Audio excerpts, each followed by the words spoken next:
వరకు అరుణ చెప్పిన సాక్ష్యము మనందరికి కూడా ఆత్మీయంగా ఎంతో ఎంకరేజ్మెంట్ ఇచ్చింది. ఇది స్టార్ట్ చేశాను 3 years బ్యాక్, 2022 ఫిబ్రవరి 26. మా అత్తగారు నవ్వు 87 years. ఆమె ఉన్నప్పుడే స్టార్ట్ చేయాలనుకున్నాను. నేను అంతకుముందు ఒక చర్చిలో వెళ్ళి లుధియానా గురించి వాక్యం చెప్పాను. వాళ్ళకి వాక్యం చెప్పేటప్పుడే నాతో దేవుడు మాట్లాడాడు. బట్ మా అత్తగారు ఎప్పుడైతే నా దగ్గరకు వస్తుందో ఆమెతో స్టార్ట్ చేయించాలని చెప్పి తన సాక్ష్యం ఇప్పించాలని మీరందరూ చూసుంటారు. తను ఇప్పుడు లేదు, బట్ తెనాల్లో ఉన్నారు. బట్ సాక్షి అప్పటి నుంచి కంటిన్యూగా చేస్తూ ఉన్నాను. ఈ సిస్టర్స్ మీటింగ్ స్టార్ట్ చేసినాక నాకు దేవుడు వితిన్ ఒక 8-9 monthsలో ల్యాండ్కోలో ఫుల్ యాక్చువల్గా 1450 ఫ్యామిలీస్ ఉంటాయి. ల్యాండ్కో క్రిస్మస్ ప్రోగ్రాము మేము సిస్టర్స్ అని కలిసి మంజీరా హాల్లో కింద యాక్చువల్గా మా ఫ్యామిలీ అంతా, మరి main Aruna is the drama అన్ని క్రిస్మస్ ప్లే అన్నీ చేసి ల్యాండ్కో వాళ్ళందరికీ లైఫ్ ఎట్ ల్యాండ్కోలో మా అడ్వర్టైజ్ చేశాం. చాలామంది ముస్లిమ్స్, హిందూస్ మొత్తము ఆల్మోస్ట్ 70 people వచ్చారు. వారందరికి కూడా భోజనం పెట్టాము. బట్ జీసస్ క్రైస్ట్ని గురించి వాళ్ళకి తెలపాలని నెక్స్ట్ అది ఇచ్చాము.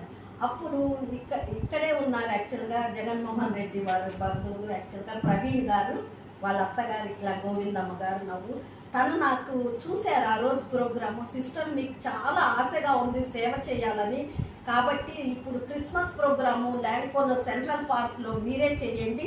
నేను అది జస్ట్ 14 days ఉన్నది. బట్ దేవుడు యాక్చువల్గా we don't have that much, అప్పుడు అంత మనీ కూడా రేట్ చేయడానికి ఫండ్స్ లేవు. But what ever we have యాక్చువల్గా క్రిస్మస్ ఇంకొక క్రిస్టియన్ ఫ్యామిలీతో కలిసి మా హస్బెండ్ కూడా ఏది అనుకున్నా కూడా నాతో 100% ఆయన హెల్ప్ ఉన్నది. కలిసి క్రిస్మస్ ప్రోగ్రామ్ చేసాము. మొత్తం ల్యాండ్కోలో ఆల్మోస్ట్ 1800 to 1000 people వచ్చారు. జీసస్ క్రైస్ట్ గురించి వాళ్ళందరికీ బేసిక్ నుంచి ఇంత బాగుంటుందా అని తెలిసింది. అట్లా ఎవ్రీ ఇయర్ లాస్ట్ 3 years నుంచి చేస్తున్నాము. మొన్న అయితే ఆల్మోస్ట్ 4 lakhs అంతా మాకు ఫండ్స్ వచ్చాయి. కాంటినెంటల్ హాస్పిటల్ వాళ్ళందరూ ఇచ్చి చాలా గ్రాండ్గా, అంటే అసలు ఇప్పుడు అందరూ ఎంతోమంది పిల్లల్లో యాక్చువల్గా 80 people పార్టిసిపేట్ చేశారు. నేను అంత క్రిస్మస్ డ్రామాకి ఎక్కువ పిల్లల్నే పెద్ద ప్లే సాంగ్స్ అన్నీ క్రిస్మస్ థీమ్గా చేసాము. చాలా గ్రాండ్గా జరిగింది ఈసారి. యాక్చువల్గా ప్రతి పిల్లలకి యాక్చువల్గా ఈవెన్ బైబిల్ వర్సెస్ వాళ్ళు పట్టుకొని చెప్పేటట్లుగా బైహార్ట్ చేపిస్తామన్నమాట. అలా ఆల్మోస్ట్ అందరు హిందూలే, ఆల్మోస్ట్ 95% హిందూసే పిల్లలు పార్టిసిపేట్ చేసింది. I was so happy. నాకు చాలామంది అంటే I went through lot of, నా ఏజ్ కూడా చిన్నదేం కాదు, కానీ నేను రాత్రి పగళ్ళు ఆ డ్రామాకి స్కిట్కి రెడీ చేయటం, దానికి కావాల్సిన ఇక్కడ మొత్తం నేనే చేయాలి. అంటే చిన్న 1 rupee కాయిన్లు ఇచ్చి మొత్తం వచ్చే మరి అజారుద్దీన్ వాళ్ళందరినీ పిలిచాము. ఆ రోజు పెద్దలు చాలా గెస్ట్లు వచ్చారు, కౌన్సిలర్స్, మున్సిపల్ వాళ్ళందరూ కూడా రావటానికి. దేవుడు అంటే నీకు ఆశ ఉంటే ఎంత కూడా చేస్తాడు అని ఉన్నది. నాకు బైబిల్లో అపోస్తల కార్యము 2వ అధ్యాయము నువ్వు ఆయన ఆరోహణమయ్యేటప్పుడు చెప్పాడు, నువ్వు యూదులకి సమరయ మరి ఆరోహణమై దేవుని గురించి దేవుని సువార్తను ప్రకటించడానికి. మా నాన్న ఒక గాస్పుల్ వారియర్ ఆర్ దేవ సహాయం గారు 1948లో వచ్చారు. బట్ మా పిల్లలందరికీ మా బ్రదరు అందరు మా ఫ్యామిలీ అంతా, మా సిస్టరు, మా బ్రదరు అందరికీ దేవుడు ఆశ ఇచ్చాడు. మేము బ్రతుకున్నంత వరకు, చనిపోయేంత వరకు కూడా దేవుని సువార్త ప్రకటించాలని. యాక్చువల్గా సిస్టర్ షకీనా గ్లోరీని మీట్ అవుతాను ఇలా పిలుస్తానని I was never drive. Actually నేను కళలో కూడా అనుకోలేదు. నేను ఊరికి వాళ్ళు ఎప్పుడు మెసేజెస్, నేను ఇంకా వేరేది చూడను. ఎన్నో సంవత్సరాల నుంచి ఈ టీవీలు అంటే క్రికెట్ మ్యాచ్ ఒకటి చూస్తాను, మిగతా సీరియల్స్ కానీ ఏది ఇంకా వేరే కామెడీ షో, బిగ్ బాస్ అన్నీ ఏమి చూడను. కానీ దేవుడు నాకు ఎప్పుడు రాత్రి పడుకోవాలంటే జాన్ వెస్లీ బ్రదర్ది, సిస్టర్ది, మరి బ్లెస్సీ వెస్లీ వీళ్ళ మెసేజెస్ ఎక్కడన్నా చెప్పాలంటే నాకు చాలా ఆపర్చునిటీస్ వస్తాయి. వాళ్ళవి రాసేసుకొని కూడా చెప్పేదాన్ని అనమాట. నాకు అంతగా ఉన్నది. అసలు నేను ఒకరోజు సుహాస్ అరుణ నాకు చాలా అంటే లాస్ట్ 3 yearsగా ఈవెన్ దో యాక్చువల్ మా హస్బెండ్ యాక్చువల్గా బాగా మెసేజెస్ చెప్పేవారు. ఆయన కోవిడ్ సెకండ్ టైంలో వీవాలిన్ అబ్రాడ్ కదా 25 years మళ్ళీ వచ్చినప్పుడు కోవిడ్లో ఆయన రక్షణ పొంది నేను సేవ చేయాలని జాబ్ రిజైన్ చేసి వచ్చారు. మరి న్యూ జెరూసలేం బేగంపేట మేము వెళ్తా ఉన్నాము. ఆ బ్రదర్ వచ్చినాక యాక్చువల్గా మాకు చాలా నాకు సపోర్ట్గా ఉన్నది. మరి సిస్టర్ని కలుస్తానని నేను అనుకోలేదు, యూట్యూబ్స్లో చూసేదాన్ని. కానీ దేవుడు ఆపర్చునిటీ, నాకు డ్రీమ్, నేను రాజమండ్రి ఫ్లైట్ ఎక్కి నేను వెళ్ళి చూసి రావాలనుకున్నాను. మా సిస్టర్ వాళ్ళు పిలిచారు, కానీ అప్పుడు ఎవరో మా హస్బెండే సిక్ అయ్యారు. చాలాసార్లు నేను వెళ్ళి ఫ్లైట్ ఎక్కేసి వెళ్ళిపోయి రాజమండ్రిలో వెళ్ళి చూసేసి 1 డే కలిపేసి వచ్చేస్తాం అనుకున్నాను. అంత మెసేజెస్ నాకు ఇన్స్పైర్ చేస్తాయి. Main I use to listen to John Wesley brother. Sister messages కూడా విన్నాను. సుహాస్ బ్యాప్టిజం అని పిలిచింది. ఫస్ట్ టైం నాకు ఎక్కడ ఉంటుందో తెలియదు, మ్యాప్ చూసుకొని వెళ్ళాను. నేను 8:30 నేనే ఫస్ట్ ఉన్నాను అక్కడ, కిందకి వెళ్ళాను. యాక్చువల్గా క్యాలెబ్ బ్రదర్ ఫాదర్ యాక్చువల్గా యేసుప్రభు ఆయన కలిసాను. ఇట్లా నాకు ఫ్రెండ్ అండి అరుణ, వాళ్ళ కొడుకు బ్యాప్టిజం చూస్తానికని వచ్చాను అంటే నేనే ఫస్ట్ 8:15కే వచ్చేసాను. అక్కడ నన్ను లోపలికి పిలిచారు, కూర్చున్నాను. తర్వాత సిస్టర్ని వీళ్ళందరినీ కల్పిస్తే, ఫ్యామిలీని చూస్తే, ఆ పాటలు అవన్నీ కూడా ఇట్ వాజ్ నాకైతే హార్ట్ టచింగ్. నేను ఎన్నో సంవత్సరాలు బయట ఉన్నాను, వేరే వేరే ఫెలోషిప్లు ఆల్మోస్ట్ అన్ని విన్నాను. కానీ వీళ్ళది చాలా క్లోజ్ రిలేటెడ్, యాక్చువల్గా హెబ్రోన్ క్లోజ్ రిలేటెడ్. అక్కడ పాటలే పాడుతున్నారు. మొన్న సండే యాక్చువల్గా బ్లెస్సీ వెస్లీ దూతగణములెల్లా పాట పాడుతూ ఉంటే ఎక్కువగా కూడా వీళ్ళు పాడుతూ ఉంటారు. వీళ్ళు ట్రావెల్ చేసేటప్పుడు కూడా ఆ రోజు యేసుప్రభు బ్రదర్ చెప్పారు, క్రిస్మస్ టైంలో వాళ్ళు ఊరిలో స్టాప్ చేయాలంటే కేరళలో ఒక చర్చ్కి వెళ్ళారంట, హెబ్రోన్ చర్చ్కి. నాకు ఈ ఫ్యామిలీ అంతా ఇంత నాకు తెలియదు ఇంకా మిగతా చర్చెస్లో కూడా ఇంతగా సేవ చేస్తారని. కుటుంబంలో 5 మరి బ్రదర్, క్యాలెబ్ బ్రదరు, వాళ్ళ ట్విన్ బ్రదరు, ఇంకా సిస్టర్స్ అందరూ కూడా సేవ చేస్తూ ఉన్నారు. Sister thank you so much. మిమ్మల్ని అందరినీ చూసినాక నాకు కడుపు నిండిపోయింది. We are so actually I'm doing only 1%. మీ ద్వారా ఎంకరేజ్ అయ్యి ఇంకా సేవ చేయాలని నాకు మిమ్మల్ని చూసి నేర్చుకోవాలని కూడా ఉంది. ఈరోజు సిస్టర్ నేను పిలవంగానే మన చిన్న ఫెలోషిప్ వస్తారా లేదా అని ముందు మెసేజ్ పెట్టాను, ఫోన్ చేయాలా అని భయపడతా ఉన్నాను. కానీ నేను మళ్ళీ అరుణ ఫోన్ చేసావని ఎంత మంచి రెస్పాండ్ అయింది. నువ్వు కూడా సేవ చేస్తున్నావు కదమ్మా, ఎక్కడికైనా వస్తాను. I'm so thank you sister, thank you so much. We want to honour sister also. Thank you so much.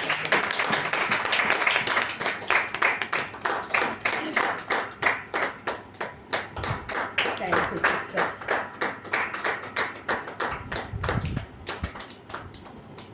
Thank you. Sister message విందాము మనం. మీకు ఇది కన్వీనియంట్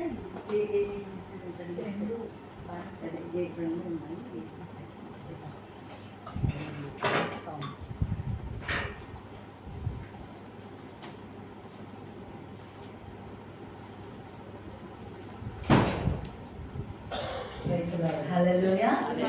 చాలా సంతోషం. బ్యూలా సిస్టర్ నిజంగా ప్రశాంతంగా కూర్చొనే వయసు ఆవిడకి.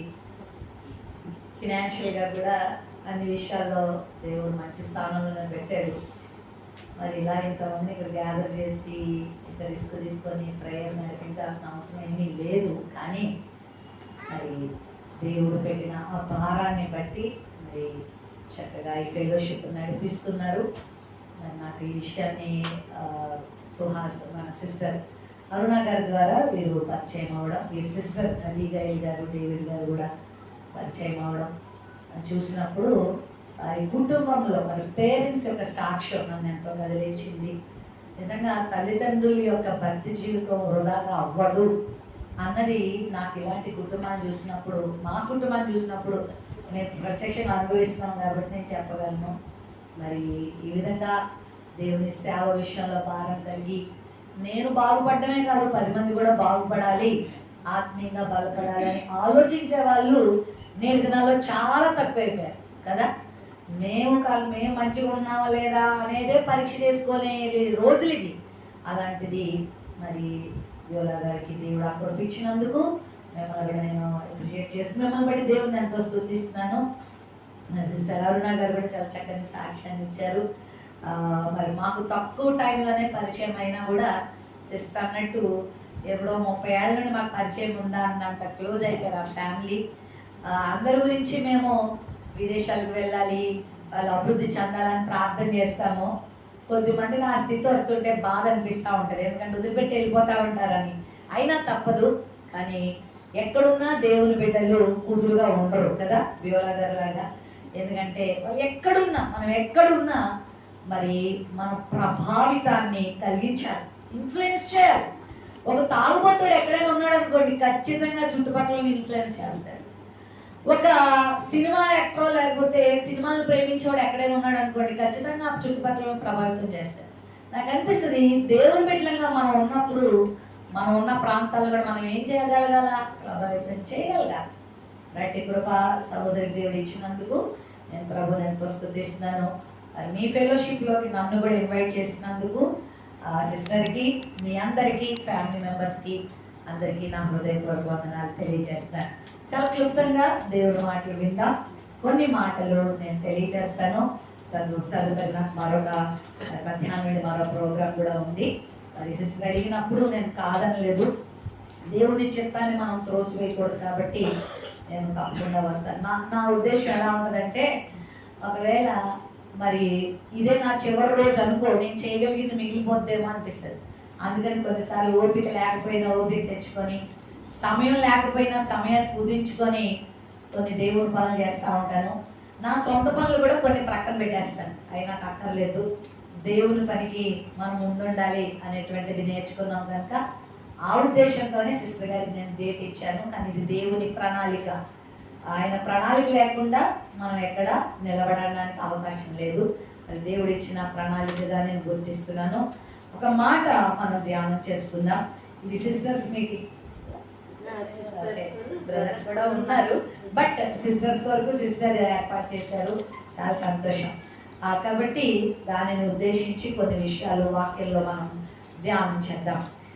ఫస్ట్ పీటర్ చాప్టర్ 3, మొదటి పేతురు పత్రిక 3వ అధ్యాయము, మొదటి పేతురు పత్రిక 3వ అధ్యాయము 5వ వచనాన్ని చదువుకుందాం. First Peter chapter 3 and verse 5. అటువలే పూర్వము దేవుని అటువలే పూర్వం దేవుని ఆశ్రయించిన పరిశుద్ధ స్త్రీలను తమ సపురుషులకు లోబడి చేత తమ్మును తాము అలంకరించాం. ఈ పేతురు మనకు తెలుసు, ఈయన డిసైపుల్ ఆఫ్ జీసస్ క్రైస్ట్ అని, యేసుక్రీస్తు యొక్క శిష్యుడు కదా. యేసు ప్రభు చేత ప్రేమించబడిన వాడు, ప్రభువును కూడా బాగా ప్రేమించాడు. ప్రభు కూడా ఈయన ఎక్కువ ప్రేమించేవాడు. ఇన్నర్ సర్కిల్ డిసైపుల్స్ అంటారు ముగ్గురిని, పేతురు గారు, యాకోబు గారు, యోహాన్ గారు. 12 మంది శిష్యుల్లో ఎక్కువగా క్లోజ్గా వీళ్ళు ముగ్గురు ప్రభుతో ఉండేవారు. అంటే 12 మంది కూడా ముఖ్యమైన వాళ్ళే, ఎవరు తక్కువ వాళ్ళు కాదు. కానీ మరింతగా క్లోజ్గా ప్రభు కొన్నిసార్లు ఎక్కడికైనా ప్రత్యేకంగా వెళ్ళాలనుకున్నప్పుడు వీళ్ళ ముగ్గురిని ఎక్కువగా తీసుకెళ్తా ఉన్నాడు. సో వీళ్ళని ఏమంటారంటే ఇన్నర్ సర్కిల్ డిసైపుల్స్ అని కూడా పిలుస్తారు. పేతురు వాస్తవానికి ప్రారంభంలో కొన్ని తడబాట్లు పడినవాడు, కొన్ని డిస్టర్బెన్సెస్ అతని స్పిరిచువల్ లైఫ్లో ఉన్నాయి. అతడు శిష్యుడు అయినప్పటికీ కూడా నేను ప్రభువుని ఎరగనని 3 సార్లు బొక్కేసినాడు. నాకు ఒక్కొక్కసారి అనిపిస్తుంది, బలహీనతలు కలిగిన వాళ్ళని దేవుడు కనుక బలపరిస్తే ఎంత అద్భుతంగా వాడుకుంటాడా. అసలు పేతురు దేవుడు మామూలుగా వాడుకోలేదు. వాస్తవానికి లోపాలు చూపించాలంటే శిష్యులందరిలో కంటే లోపాలు మనోళ్ళనే ఎక్కువ ఉన్నాయి. ఇస్కరియోతు యూదాలో కంటే ఘోరమైన లోపాలు పేతురులోనే ఉన్నాయి. ఇస్కరియోతు యూదా అయితే ఒక్కసారి ముద్దు పెట్టుకొని అమ్మాడు, కానీ పేతురు అయితే 3 సార్లు అమ్మేశాడు ప్రభు. 3 వ్యక్తుల దగ్గర ప్రభు నాకు తెలియదండి, ఆయన ఎవరో నాకు ఇంకేమేమి అన్నాడో మనకు తెలియదు, కానీ ఒక మాట అనైతే ఊరుకోలేండి, నాకు తెలియదండి అని బొక్కిన వాడు. నాకు తెలిసి ప్రభువుకి 39 కొరడా దెబ్బల కంటే, ప్రభువుకి గుచ్చుకున్న మేకుల కంటే, ప్రభువుకి గుచ్చుకున్న ముళ్ళ కిరీటం కంటే పేతురు చేసిన ఈ గాయాలు ప్రభువుకి చాలా గాయమై ఉండొచ్చు. ఎందుకంటే పేతురును ప్రభు ప్రేమించాడు. 3.5 సంవత్సరాల పరిచర్యలో ఎక్కడికి వెళ్తే అక్కడికి పేతురు ఉండేవాడు. మరి రూపాంతర కొండ మీద కూడా పేతురు ఉన్నాడు. ప్రతి చోట ఆ యాయిరు కుమార్తె దగ్గర కూడా పేతురు ఉన్నాడు. ఇంతగా నేను ఇతన్ని ప్రేమిస్తే అవసరం వచ్చిన చోట నన్ను ఇలా బొక్కేసాడేంటి? ఇంత నమ్మక ద్రోహమా? కొన్నిసార్లు బయట దెబ్బలన్నా తట్టుకొని మనం ఆయింట్మెంట్ రాసుకోనో ఏదో చేసుకొని మానుకోవచ్చేమో, కానీ గుండెకయ్యే దెబ్బలు ఉంటాయి చూడండి, అది మానవు రేగుతూనే ఉంటాయి. కొంతమంది నమ్మక ద్రోహులు నాకు తెలుసు. ఈ సేవా జీవితంలో ఎన్నో నమ్మక ద్రోహాలు మేము కూడా ఈ రోజుకి కూడా ఒకసారి అయితే నిద్ర పట్టదు, ఎందుకు ప్రభు అనిపిస్తుంది, నమ్మించి మోసం చేస్తూ ఉంటారు. అయితే అలాంటి ఒక రకంగా చెప్పాలంటే నమ్మక ద్రోహి అనే పేరు పెట్టేయచ్చు పేతురికి. కానీ దేవుడు మన ప్రభు ఎంత మంచివాడంటే ప్రతి ఒక్కరికి ఆపర్చునిటీస్ ఇస్తాడండి.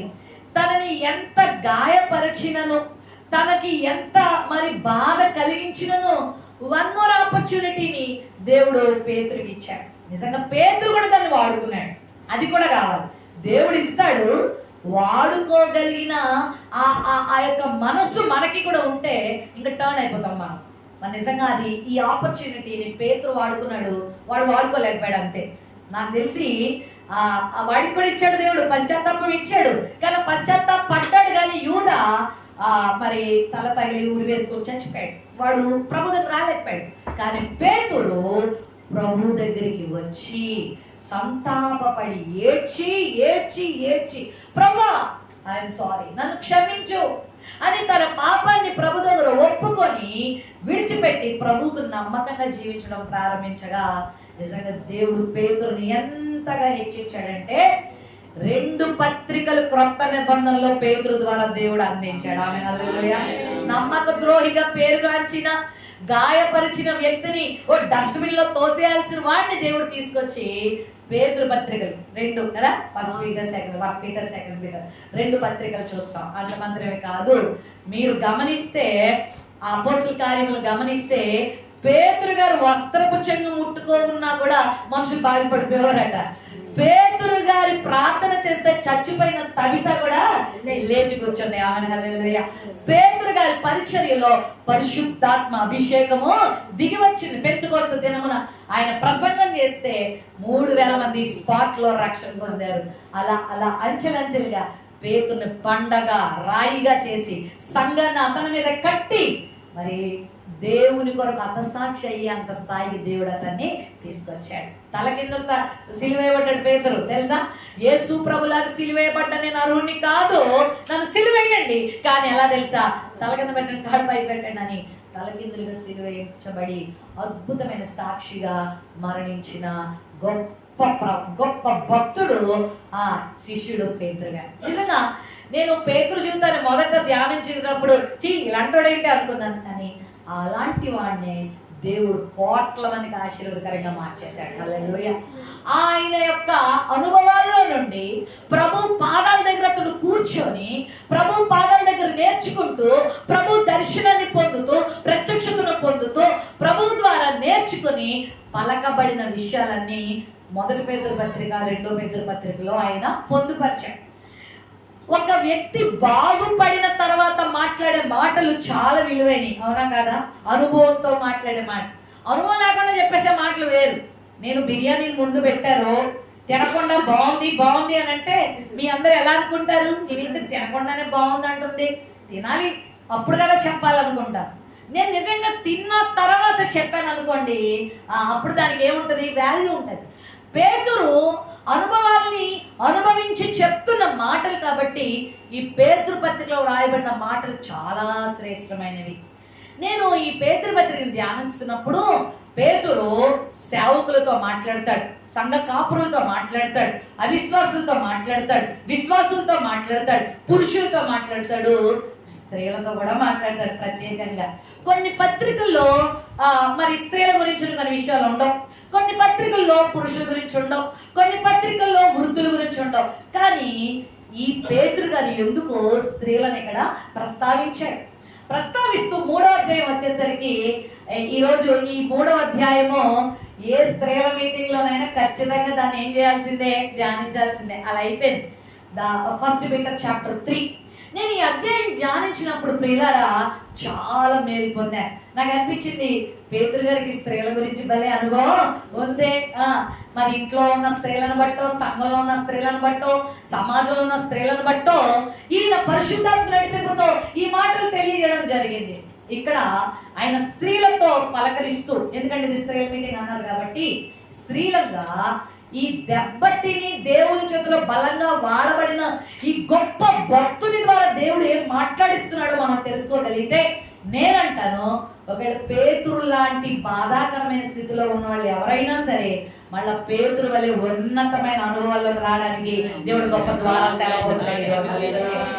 మన లైఫ్ ఇంకా అయిపోయింది, మనం ఎందుకో పనికిరం, దేవుడు నన్ను త్రోసేస్తాడు, నేను ఆయనకి ఇలా చేశాను అలా చేశాను, లేకపోతే ఈ విషయంలో ఫెయిల్ అయ్యాను, ఈ విషయంలో ఇలా అయిపోయాను అనుకున్న వాళ్ళకి పేతురు జీవితం ఒక ఇన్స్పిరేషన్ అయితే, పేతురు మాటలు గనక మనము దేవుడి మాటలుగా తీసుకొని ఈరోజు లోబడితే మన స్థితి కూడా పేతురు వలె దేవుడు ఆశీర్వాదకరమైన స్థితికి తేబోతున్నాడని నమ్ముతున్నాం. ఆమేన్, హల్లెలూయా.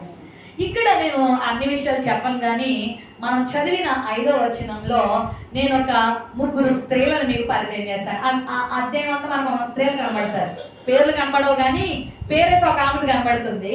కానీ కొంతమంది స్త్రీలు ఉన్నారు అక్కడ, బ్యాచ్లు కొన్ని ఉన్నాయి, కొన్ని డిపార్ట్మెంట్లు ఉన్నాయి అన్నమాట. అక్కడ కొంతమంది స్త్రీలు ఉన్నారు. పిల్లరా, దేవుడు ఎలాంటి స్త్రీలను గుర్తించాలనుకుంటున్నాడు, ఎలాంటి స్త్రీలు ఆయనకి కావాలనుకుంటున్నాడు, ఎలాంటి స్త్రీలను ఆయన హెచ్చించాలనుకుంటున్నాడు. మనకు ఒక మాట తెలుసు, 31 సామెతల గ్రంథం 30వ వచనంలో, మొన్న ఆదివారమే కదా ఇంటర్నేషనల్ ఉమెన్స్ డే అయ్యింది. ఇక చూడండి మనకి ఎన్ని విషయాలు వచ్చినాయో కదా, స్త్రీ అంటే అలా, స్త్రీ అంటే ఇలా, మీరు అలా, మీరు ఇలా అని మనల్ని ఎంతో పొగిడిన వాళ్ళు ఉన్నారు, అప్రిషియేట్ చేసిన వాళ్ళు ఉన్నారు. మరి ఇక్కడ 31:30లో సామెతల గ్రంథంలో ఇలా ఒక మాట ఉంటది, అదేంటంటే అందము మోసకరం, సౌందర్యం వ్యర్థం, యెహోవా యందు భయభక్తులు కలిగిన స్త్రీ కొనియాడబడుతుంది. ఎవరు కొనియాడబడతారు? ఎవరు దేవుని చేత హెచ్చించబడతారు? ఎవరు దేవుని చేత మరి అప్రిషియేట్ చేయబడతారు అని అంటే, ఆయన యందు ఏం కలిగిన వారు? భయభక్తులు కలిగిన వారు. ఈ పేతురు గారు ఇంకొంచెం ఎలాబరేట్ చేస్తూ స్త్రీలను ఆయన ఈ విధంగా ప్రశంసించాలని, దేవుడు ఈ విధంగా మరి కోరుకుంటున్నాడని మనతో మాట్లాడుతున్నాడు. ఒక పెద్ద అన్నలాగా, లేకపోతే ఒక తండ్రిలాగా ఆయన మనతో ఈ విషయాలు మాట్లాడుతున్నాడు. నేను ఆ వచనాన్ని చదివినప్పుడు నాకు నాకున్న సమయాన్ని బట్టి మరి దేవుడు ఎటువంటి స్త్రీగా నిన్ను నన్ను చూడాలనుకుంటున్నాడు, ఎటువంటి స్త్రీగా, అందమైన స్త్రీగా చూడాలనుకుంటున్నాడు. లోకం అయితే ఎవరికి ప్రాధాన్యత ఇస్తారు? అందగత్తెలకు ప్రాధాన్యత ఇవ్వచ్చు, బాగా టింగురంగుగా తయారైన వాళ్ళకి, లేకపోతే లోక సంబంధమైన అలంకరణలు చేసుకున్న వాళ్ళకి లోకం ప్రాధాన్యత ఇవ్వచ్చు. నాకు తెలుసు, ఈ అందాల పోటీలు జరుగుతాయి కదా, మిస్ యూనివర్స్, మిస్ వరల్డ్ పోటీలు జరిగినప్పుడు 60 ఏళ్ళ ముసలమ్మ గారికి ఇస్తారా ఏమన్నా? చెప్పండి, 70 ఏళ్ళ ముసలమ్మ గారికి ఇస్తారా? అన్ని ఆచితు నడుం కొలతలు మొత్తం అన్ని, నాకు అన్ని విషయాలు తెలియదు, కానీ మొత్తం కళ్ళు, ముక్కు ఎంత ఉంది అవన్నీ కొలతలన్నీ తీసుకున్నట్ట మరి ఇంతుంటే అందగత్తంట. ఎలా పడితే అలా ఉంటే కాదు ముక్కు, ఎలా పడితే అలా ఉంటే కాదు లిప్స్, ఎలా పడితే అలా ఉంటే కాదు, అన్ని కొలతలు ఉంటాయంట. ఆ కొలతలకు సెట్ అయితేనా అందగత్తంట. మనం పెద్ద ఫీల్ అయిపోతూ ఉంటారు కొంతమంది, నేను చాలా అందగెత్తినని. కానీ వాళ్ళ లెక్కలో అది అందగెత్తి కాదు. ఆ నడుం కొలత ఎంత ఉండాలా, హైట్ ఎంత ఉండాలా, వెయిట్ ఎంత ఉండాలా, రంగు ఎంత ఉండాలా, పళ్ళు ఇలా ఉండాలా, కళ్ళు ఇలా ఉండాలా, హెయిర్ ఇలా ఉండాలి. అంత మాత్రమే కాదు, ఆమెని మానసికంగా కూడా, ఆమెకున్నటువంటి యాటిట్యూడ్ కూడా అన్నిటిని వాళ్ళు టెస్ట్ చేసి అప్పుడు ఒక మిస్ వరల్డ్, మిస్ యూనివర్స్ గా గుర్తిస్తారు. లోకం అయితే పలానా ఆవిడ అందగత్తే, పలానా ఆవిడ మరి మిస్ యూనివర్స్ అంటారేమో, కానీ దేవుడు పై రూపాన్ని చూసేవాడు. మన దేవుడికి పై మెరుగులు కాదు, ఈ లోకంలో ఉన్న అందగత్తలు కాదు, విద్యావంతులు కాదు, ఈ లోకంలో ఉన్న భోగభాగ్యాలు కలిగిన వాళ్ళు కాదు, ఈ లోకంలో ఏదో ఆస్తి అంతస్తులు కలిగిన వాళ్ళు కాదు. మరి ప్రపంచంలో కోట్లు గడించినటువంటి మరి స్త్రీలు ఉన్నారు కదా, ఎంతో మంది ప్రపంచాన్ని ఏలిన స్త్రీలు ఉన్నారు. ప్రస్తుతానికి మన భారతదేశంలో స్త్రీయే వెళ్తున్నారు కదా, రాష్ట్రపతి గారు ఎవరెవడా ద్రౌపది ముర్ము కదా. మరి ఎంతో మంది లోకల్లో పదవుల్లో ఉన్న వాళ్ళు, ఉన్నత స్థానంలో ఉన్న వాళ్ళు ఉన్నారు. కానీ ఈ సర్వలోకాన్ని సృజించిన దేవాది దేవుని యొక్క దృష్టి ఎవరి మీద తెలుసా? ఎవరి మీద అంటే ఆయన యందు భయభక్తులు గలవారిని ఆయన ప్రశంసిస్తాడు. ఆయన యందు ఎవరు భక్తి కలిగి జీవిస్తారో భయం కలిగి జీవిస్తారు. దానిని ఈ పేతురు గారు ఇలా వివరించుకుంటూ వచ్చారు. అటువలే పూర్వము దేవుణ్ణి ఆశ్రయించిన పరిశుద్ధ స్త్రీ. ఈ రోజు నేను 3 స్త్రీలను మీ ముందు పెడతా. ఈ 3 స్త్రీల వలె మనం ఉండగలిగితే మనము కూడా ప్రశంసించబడతాము. నీ స్థితి ఏదైనా కావచ్చు, నీ గత ఏదైనా కావచ్చు, నీ బ్రతుకు ఏదైనా కావచ్చు, నీ బాధలు ఏమైనా కావచ్చు, నీ సమస్యలు ఏమైనా కావచ్చు, నీ అనారోగ్యాలు ఏమైనా కావచ్చు, నీ ఫినాన్షియల్ స్టేజ్ ఏదైనా కావచ్చు, బట్ దేవుడు మాత్రం నిన్ను వదలడు. దేవుడు మాత్రం నిన్ను ఉన్నత స్థాయికి తీసుకెళ్లకుండా, అనేకులకు ఆశీర్వాదకరంగా ఉంచకుండా నిన్ను నన్ను వదలడు. ఆమేన్ హల్లెలూయా. తన మహిమనంతా మన ఎడలైన కనుపరిచే దేవుడు. ఆమేన్ హల్లెలూయా. మనం అనుకుంటాం మన భౌతిక స్థితిగతులను బట్టి మనం పైకి వెళ్తామేమో, మనకున్న బ్యాక్గ్రౌండ్ బట్టి, మనకున్న భర్తను బట్టి, పేరెంట్స్ బట్టి, సిబ్లింగ్స్ బట్టి, డబ్బును బట్టి, ఉద్యోగాన్ని బట్టి, హోదాను బట్టి 10 మందిలో గుర్తింపు పొందుతామని నెవర్. కానే కాదు ప్రియులారా. దేవుడు గనక నేను హెచ్చిస్తే, దేవుడు గనక నేను వాడుకుంటే నీ బతుకు వేరేలా ఉంటది, ఇలా ఉండదు. మన స్థితి వేరేలా ఉంటది. మనం కని విని ఎరుగనంత స్థితికి దేవుడు మన జీవితాన్ని తీసుకొస్తాడు. ఒక పాట ఉంటది బైబిల్లో, తరతరములకు నీవు ధన్యురాలు అవుతావు అన్నాడా? తరతరములుగా ఈ తరానికేనా? అసలు ఈ తరానికే ధన్యులుగా లేరు కదా. ఈ తరానికే ఆశీర్వాదకరంగా ఎవరు ఉండట్లేదు. కానీ నీ జీవితాన్ని, నా జీవితాన్ని ప్రభు ఎంతలా అనుకున్నాడంటే తరతరాలకు, ముందటి తరాలకి, వెనకటి తరాలకి అందరికి మన జీవితం ఆశీర్వాదకరం కాబోతుంది. ఎప్పుడు అని అంటే అక్కడ 3 స్త్రీలను మేము ముందు పెడతాను. ఇలా గనక నువ్వు ఉంటే, ఇలా గనక నేనుంటే మనము ప్రభావితాన్ని చేయటానికి, అనేకుల్ని మన జీవితాల ద్వారా మనము మరి ఉర్రూతలోగించి అనేకుల్ని ప్రభావం తెప్పడానికి దేవుడు మనం వాడుకుంటాడు. ఆమేన్ హల్లెలూయా. అనేక మంది స్త్రీలను ఇందాక సహోదరు చెప్పారు, లూదియా గురించి చెప్పాను. మీకు తెలుసా లూదియా బ్రతుకు ఎలాంటిది తెలుసా? ఒక ముగ్గముకునే స్త్రీ. ఆమె 16వ అధ్యాయము అపోస్తుల కార్యాల్లో ఆమె జీవితం చూస్తాం మనం. ఊదారంగు పొడి నమ్ముకునే ఒక సామాన్యమైన స్త్రీ ఆమె. కానీ ఈరోజు ఒక ఖండాన్నే ప్రభావితం చేసేసింది ఆవిడ. ఏ ఖండం తెలుసు? అది కాంటినెంట్, యూరప్ కాంటినెంట్ ని ప్రభావితం చేశారు ఆవిడ, ఐరోపా ఖండాన్ని. ఈరోజు ఇంగ్లాండ్, స్కాట్లాండ్, ఐర్లాండ్ ఈ దేశాలన్నిటికీ సువార్త మొట్టమొదటిగా అందించింది లూదియానే. పౌలు గారు ఫిలిప్పి ప్రాంతానికి వచ్చి వాక్యం చెప్తుంటే ఈమె వెళ్ళింది ఆ నదీ తీరానికి వెళ్ళి వాక్యం వినేసి, అయ్యా మా ఇంటికి వస్తావరా, ఇలా మన బ్యోల గారు లాంటి అయ్యి ఉండొచ్చు ఆవిడ, మా ఇంటికి వస్తారా అని బ్రతిమలాడిందంట. అక్కడ మనం చూస్తాం, మీరు ఇంటికి చదవండి 16వ అధ్యాయం 14 వచనం చదివితే ఆమె బలవంతము చేసిందంట దైవజనుడిని, దేవుని సేవకుని ఇంటికి పిలుచుకుందంట. ఎప్పుడైతే పౌలు గారు ఆ ఇంట్లో అడుగు పెట్టాడో అక్కడ ఒక సంఘం ఏర్పడిపోయింది. ఆమేన్ హల్లెలూయా. అక్కడ ప్రార్థనా పరులు, అక్కడ అభిషేకింపబడినటువంటి ఆ మరి బిడ్డలు లేవడం మొదలుపెట్టి అలా అలా అలా అలా అలా ఫిలిప్పి ప్రాంతం అంతా, మాసిదోనియా ప్రాంతం అంతా, ఆ దేశాలన్నీ కూడా సువార్త వెదజల్లిపెట్టి. మీకు తెలుసా, మీరు వరల్డ్ మ్యాప్ లో కూడా చూడొచ్చు, మీరు ఐరోపా కాంటినెంట్ లో లిడియా అనే దేశం పేరు చూస్తారు. ఒక దేశానికి లిడియా అని పేరు పెట్టారు. అసలు ఆమె ముగ్గనే బ్రతుకు ఆమెది. ఎవరు విలువిస్తారు ఆమెకి చెప్పండి? మనం ఏమన్నా ఇప్పుడంటే ముగ్గని కూడా ఎవరికి తెలియట్లేదు, పౌడర్ కదా, ఉదారంగు పొడిని అమ్ముకునేటువంటి ఆమె ఈరోజు ఒక ప్రపంచంలో ఒక ఖండాన్ని, మీకు విషయం చెప్తాను, ఈరోజు ఐరోపా ఖండాన్ని ఆధారం చేసుకొనే ప్రపంచం అంతా క్రైస్తవ్యం వచ్చింది. హల్లెలూయా. తెలుసా, ఇప్పుడు విలియం కేరీ గారు, ఈ యొక్క మిషనరీలు అందరూ ఎక్కడి నుంచి వచ్చారు? జాన్ వెస్లీ వీళ్ళందరూ ఎక్కడి నుంచి వచ్చారు? ఆ కాంటినెంట్ నుంచి. సంపన్నమైన ఆ కాంటినెంట్ గా, ఆ ఖండముగా, క్రైస్తవ్యాన్ని వెదజల్లే ఖండముగా, నీతిని వెదజల్లే ఖండముగా మారడానికి కారణం ఒక స్త్రీ, ఒక బలహీనమైన స్త్రీ. ఆమె యొక్క హిస్టరీని ఒక 20-30 జనరేషన్స్ ని స్టడీ చేస్తారట. చేస్తేనట మీరు షాక్ అవుతారు, ఆమె జనరేషన్స్ లోనూ ఒక్క తాగుబోతుడు కూడా కనబడలేదంట. ఆమె జనరేషన్స్ లో ఒక్క దొంగోడు గాని, ఒక డెకాయిట్ గాని, ఒక నేరస్తుడు గాని, ఒక క్రిమినల్ గాని ఎవరు కనబడలేదంట. సరికదా ఆమె జనరేషన్స్ 30-40 వాళ్ళు స్టడీ చేస్తే అందరూ మినిస్టర్స్ ఉన్నారు, అందరూ ఎడ్యుకేటెడ్ ఉన్నారు, అందరూ మరి మిషనరీలు ఉన్నారు.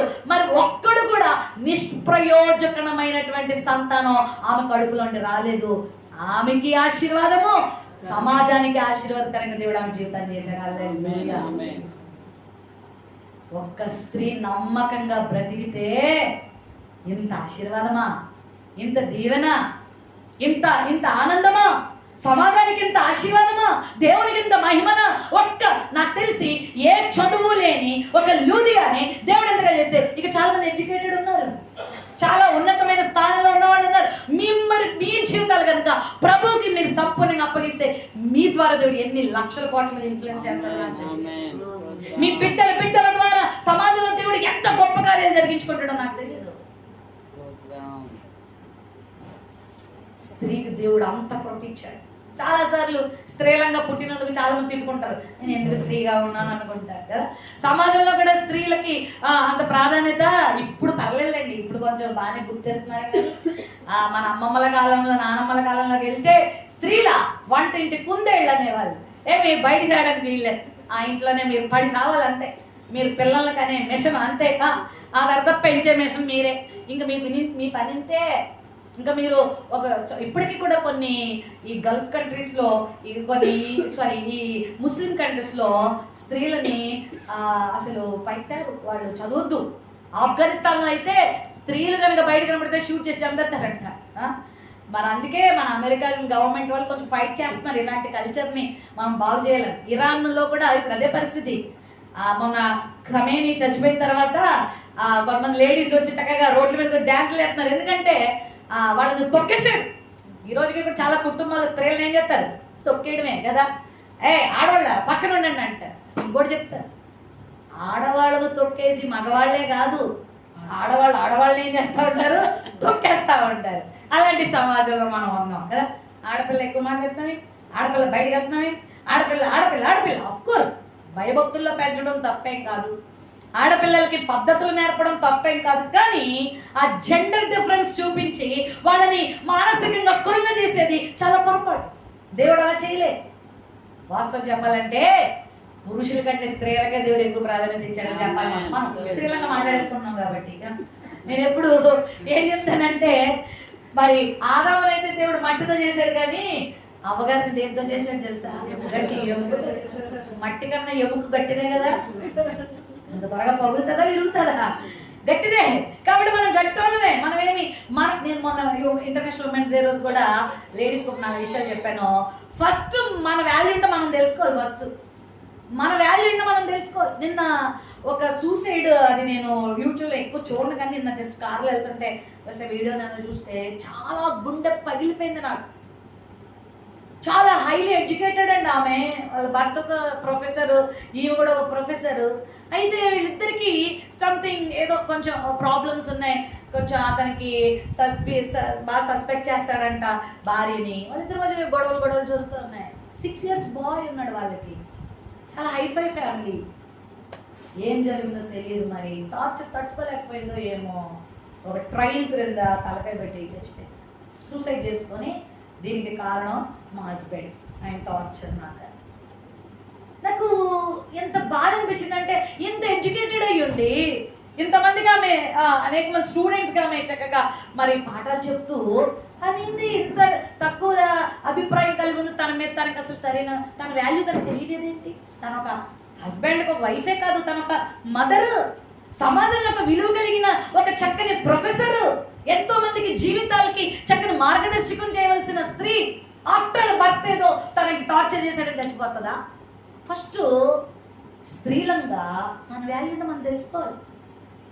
ఎవడో వచ్చి ఏదో వచ్చి మళ్ళీ ఏదో అన్నారని అవును నా బతుకు ఇంతే, నేను ఎందుకులే అని పక్కకి వెళ్ళిపోయేది కాదు మన బ్రతుకు. దేవుడు మనం చాలా విలువైన వారికి సృజించాడు, మనకెంతో విలువైన పాత్రను దేవుడు ఇచ్చాడు. ఒక స్త్రీకి దేవుడు ఇచ్చిన అద్భుతమైన పాత్ర ఏంటి? ఫస్ట్ అంటే ఒక కూతురుగా పుడతాం మనం, ఒక కుమార్తెగా ఒక ఇంటికి మనము మరి ఇంట్లోకి వస్తాం. కొంతమంది చెప్తారు నాకు ఒక్క కూతురైనా ఉండాలండి అంటారు. కొడుకులు కానీ తల్లిదండ్రులు ఏమంటారంటే ఒక్క కూతురన్నా ఉంటే బాగుంటుందండి, ఈ మగపిల్లలు ఎంతైనా మగపిల్లలు ఏం చెప్పుకుంటాం వాళ్ళతో అన్ని అనుకుంటారు. నిజమే, కొన్నిసార్లు కొంతమంది మగపిల్లలు మరి తల్లిదండ్రులు ఎంతో దగ్గరగా ఆదరించే వాళ్ళు కూడా లేకపోలేదు, నేను ఇంకా తప్పు పట్టను, కానీ ఇంటికో కూతురన్నా ఉండాలంటారు కొంతమంది. అంటే ఆ కూతురుగా ఇంట్లో ఆ బిడ్డ ద్వారా ఎంతో ఆనందం ఉంటుంది.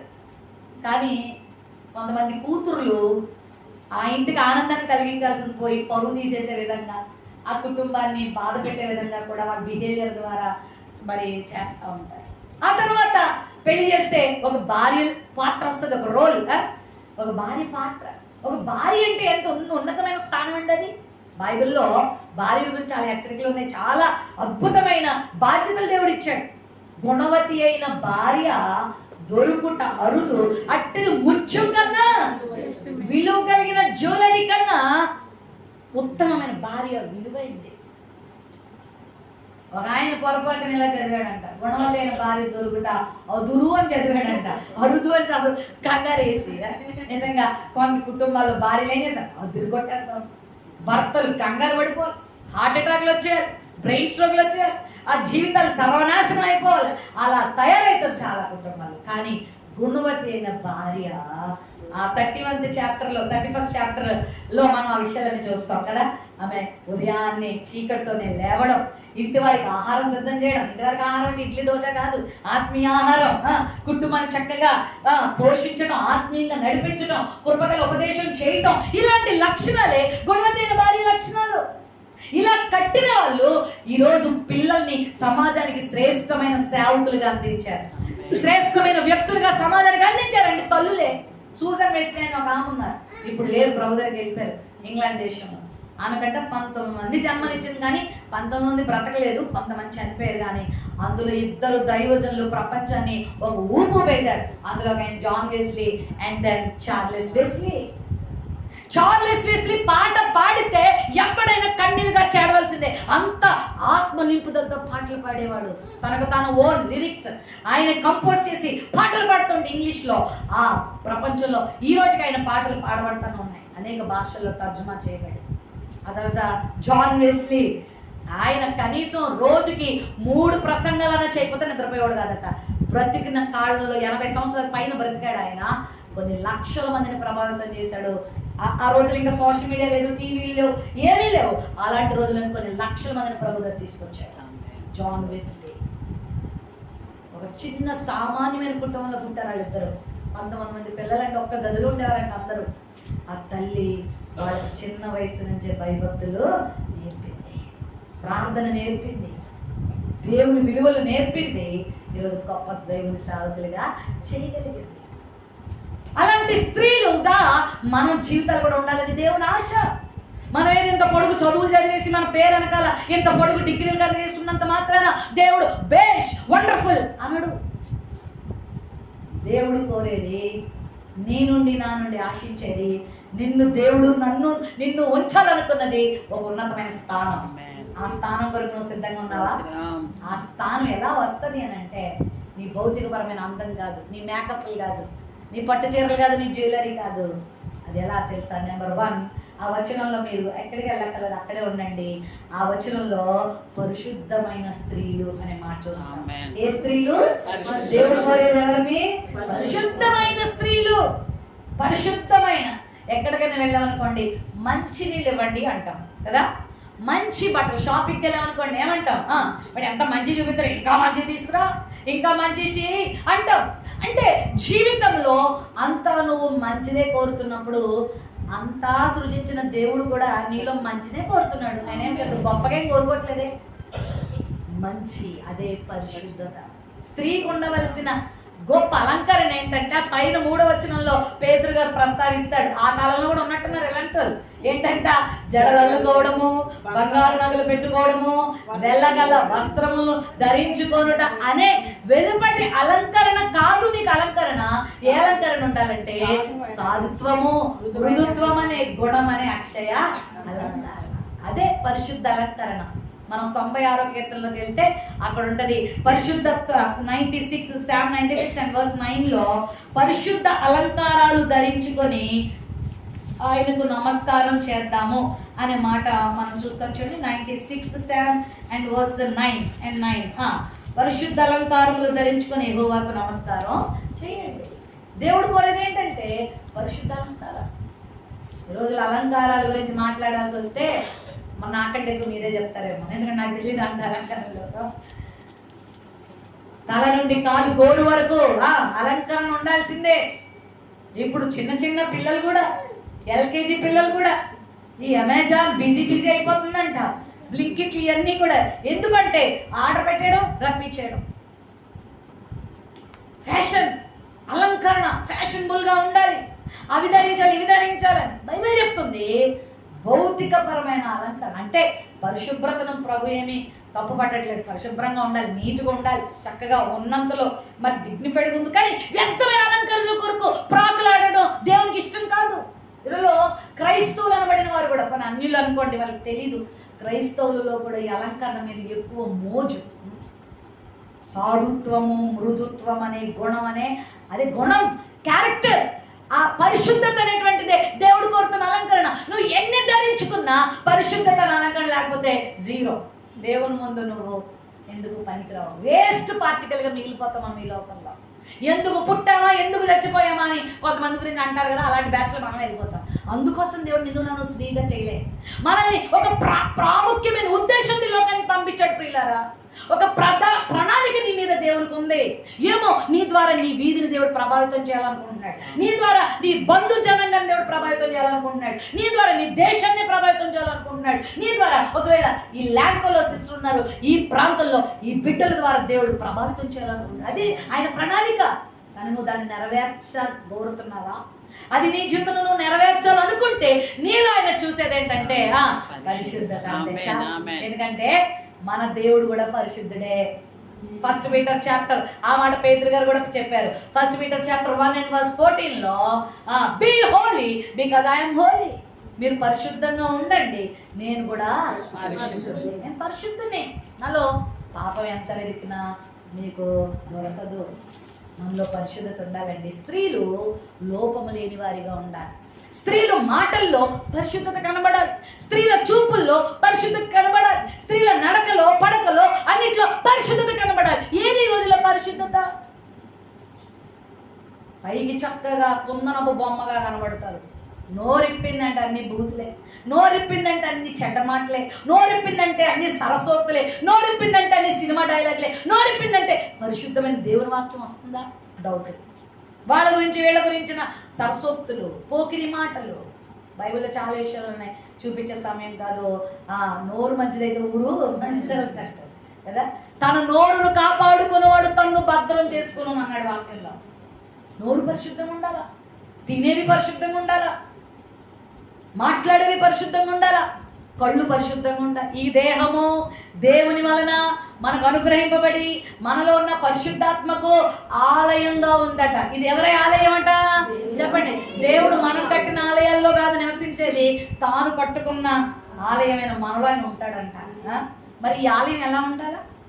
శుద్ధంగా ఉండాలి. ఏం చూస్తున్నాం చెప్పండి? ఇప్పుడు ఆ మధ్యకాలం టీవీ, ఇప్పుడు టీవీల జోలు కూడా ఎవరు వెళ్ళట్లే. ఎందుకు? ఎవరికి వాళ్ళకి వచ్చేసింది ఇండివిజువల్గా అరచెయ్యంతా. ఇక పెద్దదైతే బరువు పట్టుకోలేమని సైతం కూడా మా మోడల్ కూడా ఎక్కడి దాకా తీసుకొచ్చాడంటే అరచెయ్యిలో తెచ్చేసాడు. అంతే, పట్టుకుంటే చాలు చేతిలో మొత్తం వచ్చేసింది. ఆ ప్రపంచంలో ఉన్న పాపమంతా అందులో లేదా? ఎంత భయంకరమైన దుష్టత్వం ఈరోజు మనుషులు చూస్తున్నారు, చెడిపోవట్లేదా? స్త్రీలు కళ్ళు పరిశుద్ధంగా ఉండాలి.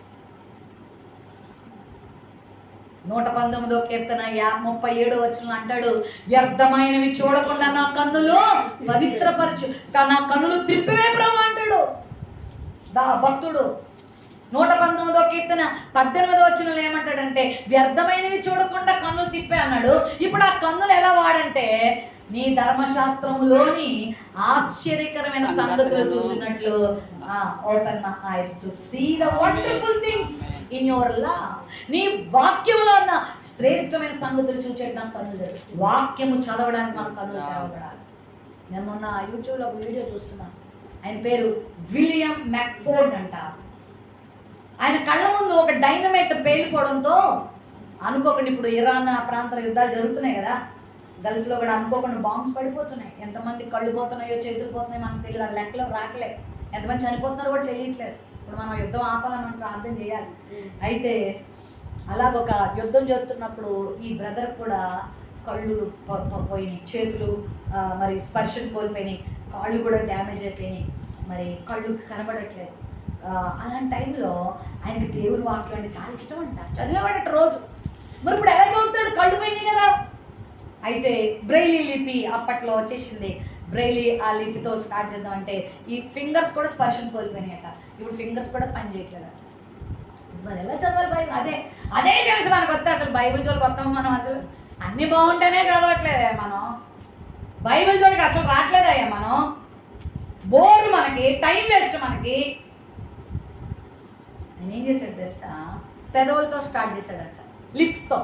లిప్స్ కూడా అతనికి స్పర్శను కోల్పోయాడు ఆ బాంబ్, ఆ డైనమైట్ యొక్క ప్రభావాన్ని బట్టి. అక్కడితో ఆగిపోవచ్చు కదా, మనమైతే ఆగిపోతాం కదా. ఆయన నాలుగుతో ట్రై చేశాడట. దేంతో ట్రై చేశాడు? బ్రెయిలీ లిపి కూడా సహకరించట్లేదు ఇప్పుడు ఆయనకి. ఆ టైంలో మూన్ అదేదో పేరు చెప్పాడు, మూన్ వాక్ రైటింగ్ ఏదో అదొక లిప్ వచ్చిందంట. అది కొంచెం లోహాలతో చేస్తారు, అది ఐరన్తో చేస్తారు. ఆ యొక్క ప్లేట్స్ లాగా ఉంటాయి అన్నమాట. దానితో మరి కరుకుగా ఉంటుంది ఆ ప్రాంతం అంతా. ఇప్పుడు నాలుకతో బైబిల్ చదివేవాడట. నాలుగుతో బైబిల్ చదువుతుంటే గుచ్చుకొని బ్లడ్ కారిపోయేది. బ్లడ్ కారిపోయినా సరే పర్వాలేదు, అమ్మయ్యా నేనేం చదవగలుగుతున్నాను, మీరు నమ్ముతున్నారా? అలాంటి బలహీనమైన దేహముతో, కళ్ళు కనబడక, చేతులు స్పర్శ లేక, శరీరం అంతా కూడా విషతుల్యమైపోయి బైబిల్ చదువుతూ అక్కడ ఆనందిస్తూ 4 సార్లు బైబిల్ పూర్తి చేశాడు అతను చనిపోయే టైం. 100% బైబిల్, 66 బుక్స్ బైబిల్ పూర్తి చేశాను. నిజంగా నేను చాలా సిగ్గుపడ్డానండి అది చూసిన తర్వాత. నాలుగు పని చేస్తుంది, పేదాలు పని చేస్తున్నాయి, కళ్ళు పని చేస్తున్నాయి, చేతులు పని చేస్తున్నాయి, వాక్యం చదివేవాళ్ళు లేరు నేడు దినాల్లో. ఇందాక సిస్టర్ నేను మాట్లాడుకుంటూ వస్తున్నాను. ఈ రోజులో చాలా మంది నాకు తెలిసి ఇలాంటి సిస్టర్ లాగా దేవుని విషయంలో భారం కలిగిన వాళ్ళు ఎంతమంది ఉన్నారంటే 0. ఒకవేళ క్రైస్తవ స్త్రీలే లెగిస్తే భారతదేశం ఏనాడో క్రైస్తవ దేశం అయిపోతుంది. అవదంటారా? టైం దొరికితే బాతాగానీలు, టైం దొరికితే అడుదిరగా డబ్బు డబ్బు డబ్బు. ఏం చేసుకుంటాను డబ్బు?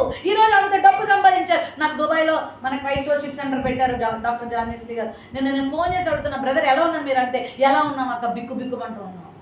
కారులు ఉన్నాయి, మేడలు ఉన్నాయి, బంగారాలు ఉన్నాయి. ఇప్పుడు ఎక్కడ బాంబు పెడుతుంది, ఏమైపోతుంది అన్నట్టు బతుకుతున్నాం.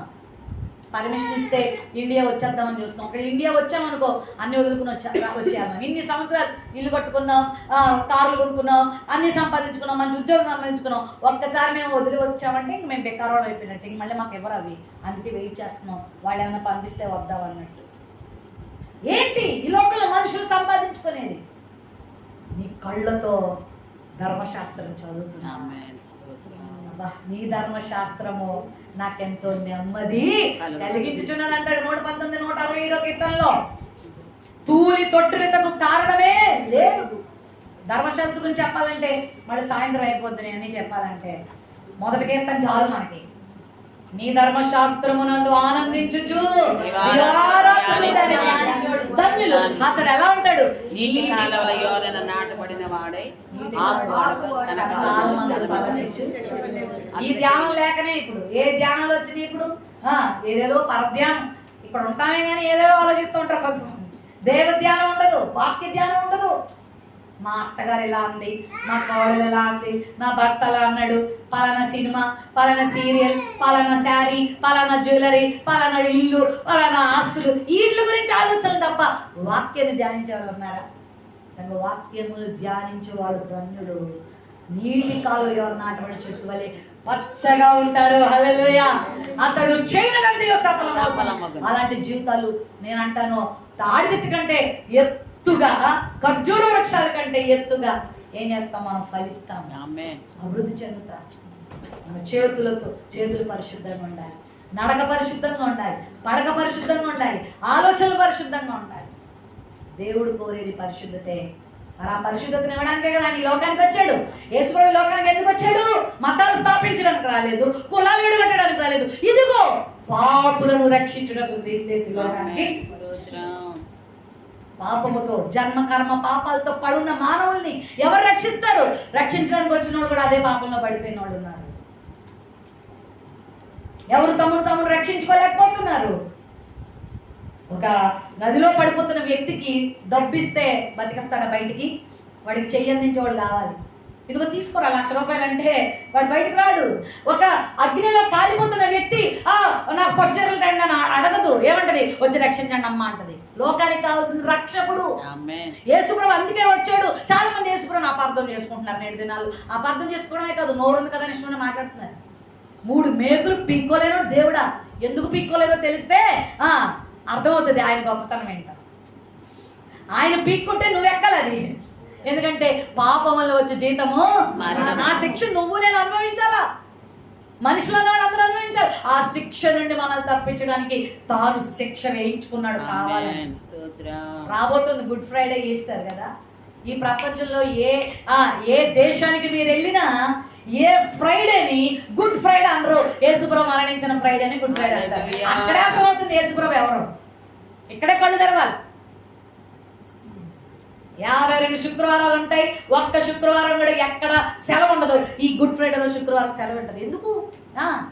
ప్రపంచ మానవ కళ్యాణం కొరకు ప్రాణం పెట్టారు. కేవలం భారతదేశం వాళ్ళ కోసమే కాదు, అమెరికా వాళ్ళ కోసమే కాదు, ఆఫ్రికా వాళ్ళ కోసమే కాదు. కొంతమంది యేసుప్రభుని అమెరికా వాళ్ళ దేవుడు మాకు వద్దండి.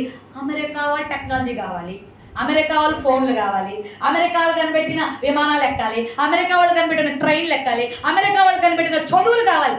నేను లాస్ట్ ఇయర్ అమెరికా వెళ్ళాను. యుఎస్ వెళ్ళినప్పుడు వీసా కోసం మరి ఆ వీసా ఇంటర్వ్యూలోకి వెళ్తే చెప్తే నాకు షాక్ అయ్యాను. నేను 90% అందరూ, ఇంచుమించు 95% అందరూ హిందూ బ్యాక్గ్రౌండ్ చెందిన వాళ్ళే ఉన్నారు లైన్లో. ఎక్కడో కానీ నాకు ఒకరిద్దరు మనవాళ్ళు కనపడి, అంటే మనవాళ్ళు అంటే క్రైస్తవులు ఒకరిద్దరే కనపడ్డారు. ఇప్పుడు అమెరికాకి వెళ్ళిపోయామంతా ఎవరు ఎక్కువ? ఇది కావాలి, అమెరికా చదువులు కావాలి, అమెరికా ఉద్యోగాలు కావాలి, అమెరికా దేవుడా? అమెరికాకు ఒక దేవుడు, ఇండియాకు ఒక దేవుడు ఉండడే. కాకపోతే అనుకుంటున్నారు అలా. ఒకవేళ ఆ మాట కరెక్ట్ అనుకుందాం అనుకో, ఏమో అమెరికా వాళ్ళు అన్నీ తీసుకుంటున్నప్పుడు అమెరికా దేవుడు కూడా గొప్పడు కదా. ఎందుకంటే తక్కువ అభిప్రాయం యేసుప్రభు అంటే. యేసుప్రభు లోకానికి వచ్చింది ఎందుకో తెలుసా? పాపపు మురికితో ఉన్న మనిషిని కడిగి పవిత్రపరిచి పరిశుద్ధపరిచి పరిశుద్ధ లోకానికి తీసుకెళ్ళడానికి. హల్లెలూయా. ఎందుకంటే without holiness we can't enter heaven. పరలోక రాజ్యంలో ప్రవేశించాలంటే ఒకటే అర్హత. ఏంటదంటే holiness. Because is the holy of holies. ఆయన పరిశుద్ధుడు, పాపం లేనివాడు. ఎంతో మంది ఈరోజు యేసుప్రభు మీద పాపం పాపం అని ఏదో గుచ్చాలని చూస్తున్నారు, కానీ నెవర్. ఒక గ్లాస్ మీదకి మనం ఇసుక జల్లితే అంటుకుంటుందా? మళ్ళీ కింద పడుతుంది. యేసుప్రభు మీద నువ్వు ఎంత పాపిని ముద్ర వేసినా వల్ల కాదు. ముక్కు మూసుకుని ముల్లోకాలు తిరిగిన యేసుప్రభు పాపి అని ఎవడు రుజువు పరచలేడు. నీకు నాకు పరిశుద్ధిని, ఎందుకంటే తనతో పాటు మనం ఉంచుకోవాలన్న కోరిక. అవునా కదా? అందుకే వచ్చాడండి. అందుకే ఇన్ని శ్రమలు పడ్డాడండి. అందుకే ఒక ఆ పశువుల తొట్లో పవళించాడండి. అందుకే ఒక పశువులా చంపుతున్నా మాట్లాడలేదండి. నాకు అనిపించింది యేసుప్రభు ఎంచుకున్నదంతా తన జీవితాన్ని అంతా ఒక పశువుతో సమానంగానే చేసుకున్నాడు. యేసుప్రభులాగా చంపబడి ప్రపంచంలో ఎవడున్నాడండి? ఎంత దుర్మార్గుడిని అలా చంపుతారండి? ఎంత దుర్మార్గుడిని అలా కొడతారండి? అలా కొడుతుండే మనలాంటి వాళ్ళని చాలండి ఇంకా కొట్టకండి అంటాం. ఒక దొంగోడిని మా దగ్గర ఒకసారి పట్టుకొని చెదగొడేస్తున్నారు. వాడికి రక్తాలు వస్తుంటే 10 మంది పరిగెత్తుకుని వెళ్ళి చాలండి ఇంకా ఆపండి, ఆడికి బుద్ధ ఆడేమో ఇంక చాలని ఏడుస్తున్నాడు.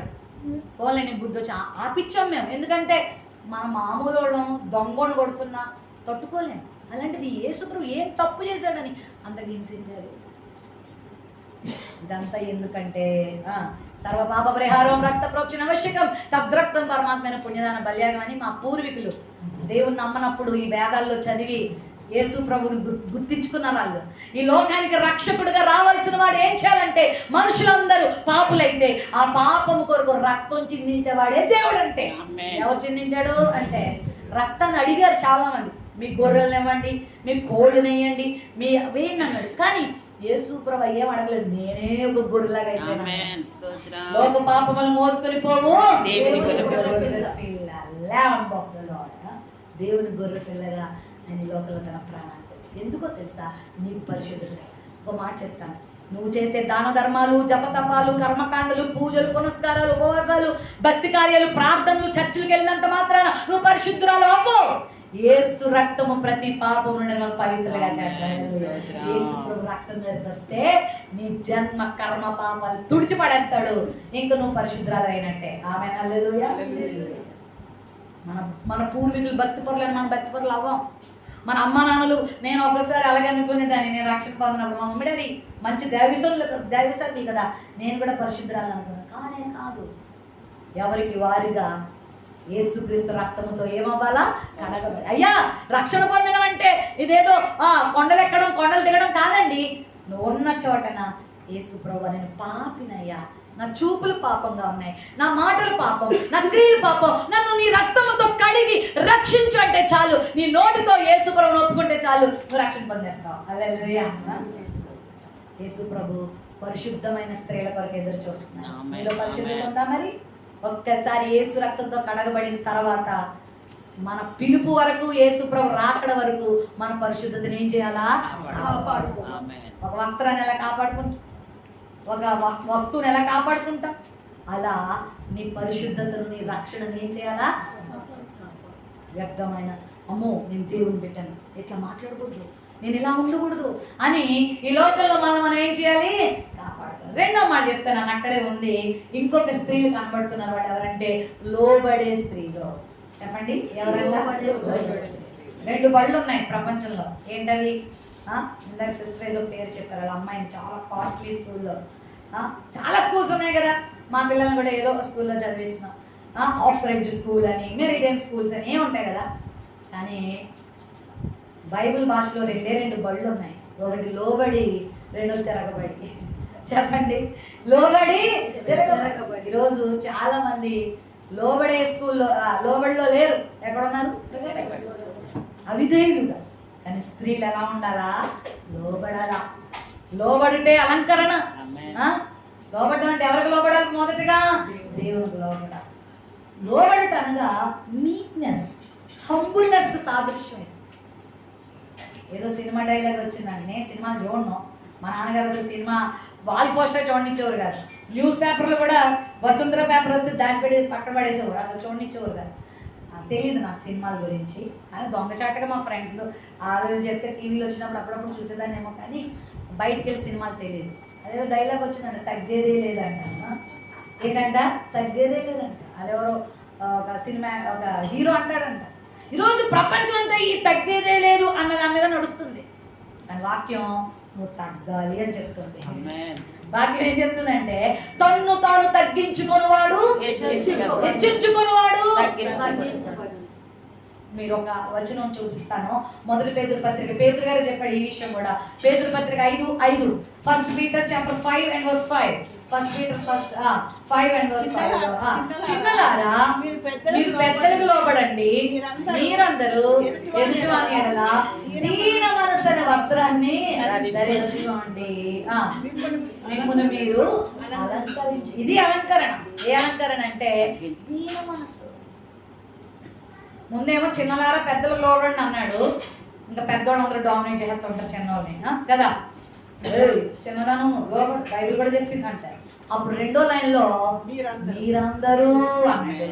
ఎదుటి వాని చిన్నలైనా పెద్దలైనా ఒకరికొకరు ఆ సబ్మిసివ్నెస్, ఒకరికొకరికి అండర్స్టాండింగ్ నేచర్.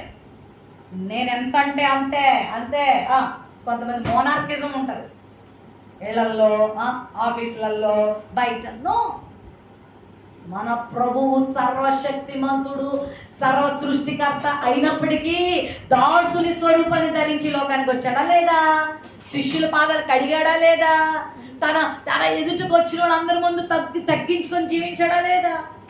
మనం కూడా లోబడే స్త్రీలుగా దేవుడు చూడాలనుకుంటాడు. ఆమె గర్వించకూడదు. దేనిని బట్టి ఏం చేయకూడదు? మనము గర్వం ఎప్పుడైతే వచ్చిందో ఇంకా మనం కొలాప్స్ కండిషన్కి వచ్చినట్టు అర్థం. డ్యామేజ్ అయిపోతున్నాం అనమాట. హార్ట్ బీటు జీరోకి వచ్చేస్తుంది అనుకోండి, ఏమంటారు ఆ పేషెంట్ని? అయిపోయింది. అప్పుడప్పుడు ఈసీజీ తీపిస్తారు కదా, ఆ గ్రాఫ్ స్ట్రైట్ లైన్ వచ్చింది అనుకోండి, ఇంకా అయిపోయినట్టే. నువ్వు ఎన్నిసార్లు తీసినా ఎలానమ్మా తీసుకెళ్ళానంట. గర్వం ఒక మనిషిలోకి ఎంటర్ అయిందంటే కూడా అది, ఎందుకంటే నేను చెప్పట్టదు ఆ మాట, నాశనమునకు ముందు స్త్రీలకి గర్వము చాలా దూరం ఉండాలి. కొన్నిసార్లు భర్తకి ఎదురు మంచి ఒక పొజిషన్ ఉంటే ఇక భార్యను పట్టుకోలేరు కదా. దేవుడు ఏదైనా ప్రేమించి ఒక స్థానం ఇస్తే honor God and use that privilege and prestigious place for the glory of God. దేవుడి మహిమ కొరదని వాడంతే. మనం గర్వించడం లేదు. కొంతమంది అందాన్ని బట్టి బైబిల్లో ఉంది కదా, కొందరు గుర్రములను బట్టి రథములను బట్టి అతిశయపడతారు. మనమైతే మన దేవుడైనా మాట చెప్పున, నువ్వు ఎంత తగ్గించుకొని బ్రతుకుతావో దేవుడిని అంతగా పైకి తీసుకెళ్ళిపోతాడు. అదే సీక్రెట్. ఉన్నత స్థానానికి వెళ్ళడానికి అదే సీక్రెట్. తగ్గించు, పోనీలే పర్లేదులే అని సర్దుకోవడం, తగ్గించుకోవడం. ఈ రోజుల్లో చాలా ఫ్యామిలీస్ ఎందుకు డ్యామేజ్ అవుతున్నాయి చెప్పడం. కొంతమంది వస్తారు ఫ్యామిలీ కౌన్సిలింగ్ మా దగ్గరికి. మొన్న ఒక పెళ్లి జరిగింది, ఒక పిల్లగాడు సాఫ్ట్వేర్ ఇంజనీర్, ఆ అమ్మాయి ఒక ఇమ్మిగ్రేషన్ ఆఫీసర్ కేరళలో. ఎవరో బంధువులు కుదిర్చి చేసేసారు. అంటది ఏ సిట్ స్టాండ్, భర్తను ఏంటంట, భర్తను సిట్ స్టాండ్. పోనీలే 4 గోడల మధ్యలో సిట్ స్టాండ్లే, అందరి ముందు అయితే అట్లాగమ్మా అని భర్త అడిగేసరికి మన ఇద్దరికి కుదరదు. ఉండైతే నేను వెళ్ళే చర్చ్ పాస్టర్ గారి దగ్గరికి వెళ్దాం, మా దగ్గర తీసుకొచ్చి ఆ అమ్మాయితో మాట్లాడుతుంటే అసలు ఎంత యారగన్స్ అంటే నేను ఎవరిని చూడగా ఉంది అంతలా. దేవుని మాటలు కూడా తృణీకరించి వెళ్ళిపోయినాను. నాకు తెలుసు ఎస్తేరు రాజు దయ పొందుతుంది, దేవుని దయ పొందుకుంది. వష్టి, దానికి ముందు ఒక రాణి ఉంది అహష్వేరోషు గారికి, ఆమె పేరేంటి వష్టి. ఆమె తొలగించబడింది. ఎందుకో తెలుసా? రాజు పిలిస్తే రాలేదంట. స్త్రీకి లోబడే లక్ష్యం, తగ్గింపు కలిగిన వారని ఉన్నారు. దేవుడు మనకు మంచి స్థానం ఇచ్చాడు, నేనే కాదనట్లే. స్త్రీలే లోబడాలా, పురుషులు అందరూ లోబడాలి. కానీ కుటుంబం కట్టబడాలంటే, దేశం కట్టబడాలంటే, దేవుని కార్యాలు జరగాలంటే స్త్రీలు తగ్గింపు జీవితం కలిగి ఉండాలా. స్త్రీలలో గర్వం కానీ అహంకారం కానీ కనబడ్డానికి వీల్లేదు. ఒక మాట చెప్తాను, కలిగి ఉన్నదేది ఆయన లేకుండా మనకు కలిగిందా? యోహాను సువార్త 1:4 ఉంటుంది ఆ మాట, కలిగి ఉన్నదేది ఈరోజు నీ కలిగిన ఊపిరి ఎవరిది చెప్పండి. నేను రాత్రి బిర్యానీ తిన్నానమ్మా, డ్రై ఫ్రూట్స్ తిన్నానమ్మా, మల్టీవిటమిన్ టాబ్లెట్లు వేసుకున్నానమ్మా, అందుకు బతుకుతున్నానని ఎవరైనా చెప్పగలమ్మా? చెప్పలేరు. ఈరోజు నాకు తెలుసు ఒక సేవకురాలుగా నేను ఎంతో మంది గురించి వింటా ఉంటాను. ప్రముఖ కార్డియాలజిస్ట్ ఆయన, గుజరాత్లో 40 years ఆయనకి. కానీ హేమాహేమీలైన డాక్టర్స్, హేమాహేమీలైన పొలిటీషియన్స్ అందరూ ఈయన దగ్గరే వైద్యం నేర్చుకుంటారంట. అంత ఫేమస్ కార్డియాలజిస్ట్ ఆయన. అందరికీ టిప్స్ చెప్తాడు, ఇలా చేయండి, ఇలా చేయండి, ఎక్సర్సైజ్ చేయండి, ఈ ఫుడ్ అవాయిడ్ చేయండి అని. ఆయన అలాగే చేస్తాడు. అలాంటిది ఆయన హార్ట్ అటాక్ వచ్చిందంట 40 years. హార్ట్ అటాక్ అంటే 60, 70, 80 ఆ రోజుల్లో ఉన్నప్పుడు ఆగిపోయేది. ఇప్పుడు 30-40 ఏళ్ళకే వీక్ అయిపోతుంది. ఎప్పుడు అయిపోతుంది కూడా తెలియట్లేదు. మానవ జీవితం ఏ పాటిదండి? అతిశయించడం మనలో ఏమన్నా ఉందా? సమస్త ఘనత మహిమ మన ద్వారా ఎవరికి చెందాలా? ఈ బ్రతికిచ్చావు వందనాలు, ఈ ఆయుష్ ఇచ్చావు వందనాలు, ఈ కుటుంబం ఇచ్చావు వందనాలు, ఈ భర్తను ఇచ్చావు వందనాలు, ఈ బిడ్డలు ఇచ్చావు వందనాలు, ఈ ఇల్లు ఇచ్చావు వందనాలు, ఈ వాహనం ఇచ్చావు వందనాలు, ఈ వస్త్రం ఇచ్చావు వందనాలు, ఈ ఆహారం ఇచ్చావు వందనాలు. ప్రతి దానికి మనం ఎవరికి మహిమ ఇవ్వాలంటే దేవునికి. వాక్యంలో కొన్ని మాటలు మనకు చాలా విచిత్రంగా ఉంటాయి. నా సెలవు లేకుండా ఆహారం రింగువాడు ఎవడంటాడు. అంటే ఆహారం రింగాలంటే కూడా ఎవరు సెలవు ఉండాలా? ముద్ద మింగాలంటే కూడా విత్ గాడ్స్ హెల్ప్ అంతే. దేవుని సహాయం ఉంటేనే ముందుకెళ్తుంది, అరుగుతుంది. ఏజ్ హాస్పిటల్లో మా కొంతమంది స్టాఫ్ వస్తారు చర్చ్కి. ఒక పేషెంట్ గురించి చెప్తే నాకు మర్చిపోయింది. అక్క నార్త్ నుండి ఒక పేషెంట్ని పెట్టారు మా చర్చ్లో, మా హాస్పిటల్లో. 1 year నుండి ఉన్నాడు ఆయన. ఇప్పటికి కొన్ని crores కడపనే ఉన్నాడు. పెద్ద ధనవంతుడు అంట. మరి ఇంటికి వెళ్తే చూసేవాళ్ళు లేరట ఆయన్ని, అందుకే హాస్పిటల్ వదిలేశారు. అది కూడా హాస్పిటల్లో ఒక 5-star హోటల్ లాగా ఉంటుంది. అప్స్టైర్స్ 9th floor లాట్లో మంచి రూమ్ ఫెసిలిటీస్ ఉంటాయి. హాస్పిటల్ వాళ్ళకి అప్పగించారు ఆ వ్యక్తిని. ఆయనకి ఏంటంటే ఒక్క స్పూన్ ఆహారం పెట్టిన అరగదట. అది అరగడానికి 1000 రూపాయలు డబ్బులు పెట్టి అరిగించారు. ఆ మందులు వేస్తేనే కానీ, మెడిసిన్ వేస్తేనే కానీ ఆయనకి అది డైజెషన్ అవ్వదు. అది డైజెషన్ అవ్వడానికి అక్కడ పెట్టారు. నాకు అనిపించింది, ఓ ముద్ద అరగాలంటే ఎవరి కృప కావాలి? ఎన్ని ముద్దలు తింటున్నాం మనం? పొద్దున ఒక అరగంటలో అరిగిపోతే మళ్ళీ ఆకలి ఆకలి అంటాం మనం కదా. అరుగుదల శక్తి, నడిచే శక్తి, మాట్లాడే శక్తి ఎవరి నుండండి? ఆయన లేకుండా మనం ఏమీ లేమండి. మనం దేవుడికి లోబడాలి, మనము భర్తకు లోబడాలి, పెద్దలకు లోబడాలి. ఎదుటివారి ఎడల దీన మనసు. మనకి ఎంత ఉన్నా మర్చిపోవాలి. ఒకరినొకరు పలకరించుకుంటూ, ప్రేమించుకుంటూ. ఏమండి, ఈ లోకంలో ఏది మిగులుతుంది చెప్పండి? ప్రేమ, ఓర్పు, విశ్వాసం, నిరీక్షణ ఏం మిగలవు. కొంతమంది బ్రతుగా అంత గొడవలతో, గందరగోళాలతో, కొట్లాటలతో బతికి బతికి బతికి అలాగే చచ్చిపోతూ ఉంటారు. ప్రేమ, ఆనందం, సంతోషం, సమాధానం, ఆ విధంగా ఒకరికొకరు, భార్య భర్తలు ఒకరికొకరు అనురాగంతో, అత్త కోడళ్ళు, అక్క చెల్లెళ్ళు, అన్నదమ్ములు, తోటి చెప్పండి సిస్టర్స్, బ్రదర్స్, అందరూ సిబ్లింగ్స్. ఈ రోజుల్లో ఉన్న ప్రేమ డబ్బుల దగ్గర వచ్చేస్తుంది, ఏదో మాటల దగ్గర వచ్చేస్తుంది, లేకపోతే ఎక్కడో వచ్చేస్తుంది. పోనీ బంధం ముఖ్యం అనుకుంటున్నారా? దేవుని బిడ్డలో సబ్మిసివ్నెస్ కలిగి ఉండాలి, తగ్గింపు కలిగిన వాళ్ళు ఉండాలి. 3వ మాట చెప్పి ముగిస్తాను. దేవుడు ఎలాంటి స్త్రీల కొరకు చూస్తున్నాడంటే దేవుని ఆశ్రయించే స్త్రీలు. 5వ వచనం ఉంది కదా, అటువలే దేవుని ఆశ్రయించిన పరిశుద్ధ స్త్రీలు తమ భర్తలకు లోబడి ఉండటం చేత తమను తాము అలంకరించుకున్నారని మాట చదువుతున్నాను. అదే వచనంలో నాకు 3 స్త్రీలు చూపించాను. ఇంకో స్త్రీ ఎవరంటే ఎవరిని ఆశ్రయించాలి? దేవుని ఆశ్రయించాలి. మనకు ఎవరున్నారు? ఆశ్రయదుర్గమైన దేవుడు ఉన్నాడు. హల్లెలూయా. మనకు ఎవరున్నారు అని అడిగితే కొంతమంది ఎంత పొడుగు లిస్ట్ చెప్తారు. మాకా హైదరాబాద్ అంతా మా చుట్టాలే, తెలంగాణ అంతా మా వాళ్ళే, పెద్ద ఎమ్మెల్యే గారు మా చుట్టం, పెద్ద ఆ ధనవంతుడు మా చెప్పచ్చేమో మీలో చాలా మంది. మాకు ఆడున్నారు వీళ్ళు గారే. ఒక మాట చెప్పినా, ఎంతమంది ఉన్నా అక్కడికి ఎవరు రారట. వాక్యంలో ఉంది 118వ కీర్తన 8-9 వచనాల్లో, మనుషులను నమ్ముకున్నట కంటే, రాజులను నమ్ముకున్నట కంటే అది. నాకు ఎంతమంది కొడుకులు ఉన్నారు ఉద్ధరించేస్తారు అనుకోకండి. నాకు ఎంతమంది మనుషులు ఉన్నారు ఏదో ఎప్పుడు అనుకోవద్దు. అలా అని మనుషులు తప్పు పట్ట అక్కర్లేదు. నువ్వు దేవుని ఆశ్రయించు, నేను ఆయన సిగ్గుపరచలేదు. నువ్వు దేవుని ఆశ్రయించు, ఆయన నిన్ను చేయబడబడు. నీ కొడుకులు చూడకపోయినా, నీ బంధువులు పలకరించకపోయినా, ఎవరు నీకు లేకపోయినా ఆయన నిన్ను బంగారంలో పువ్వుల్లో పెట్టి చూసుకుంటాడు. ఆమె వాక్యంలో చాలా మాటలు ఉన్నాయి. నీవే నా ఆశ్రయ దుర్గం. నేను ఎవరిని ఆశ్రయిస్తాను? ఆ మాటలు రాసింది ఎవరో తెలుసా? ఓ పెద్ద రాజు, ఆయన పేరు దావీదు. దావీదు తన కీర్తనల్లో ఎక్కడ చూసినా ఏమంటాడు తెలుసా? దేవా నీవే నా ఆశ్రయం. You are my refuge, you are my fortress, you are my rock అంటూ దేవుణ్ణే ఆశ్రయిస్తాడు. ఓ డబ్బు ఉంది, బంగారం ఉంది, వెండి ఉంది, పవర్ ఉంది, పరాక్రమశాలు ఉన్నారు, కత్తులు ఉన్నాయి, ఖడ్గాలు ఉన్నాయి, రథాలు ఉన్నాయి, గుర్రాలు ఉన్నాయి. కానీ దావీదు ఎప్పుడు వాటి వైపు చూడలేదు. ఎప్పుడు ఎవరి మీద ఆధారపడ్డాడంటే ఆశ్రయించిన స్త్రీలు. ఎవరిని ఆశ్రయించాలి మనం?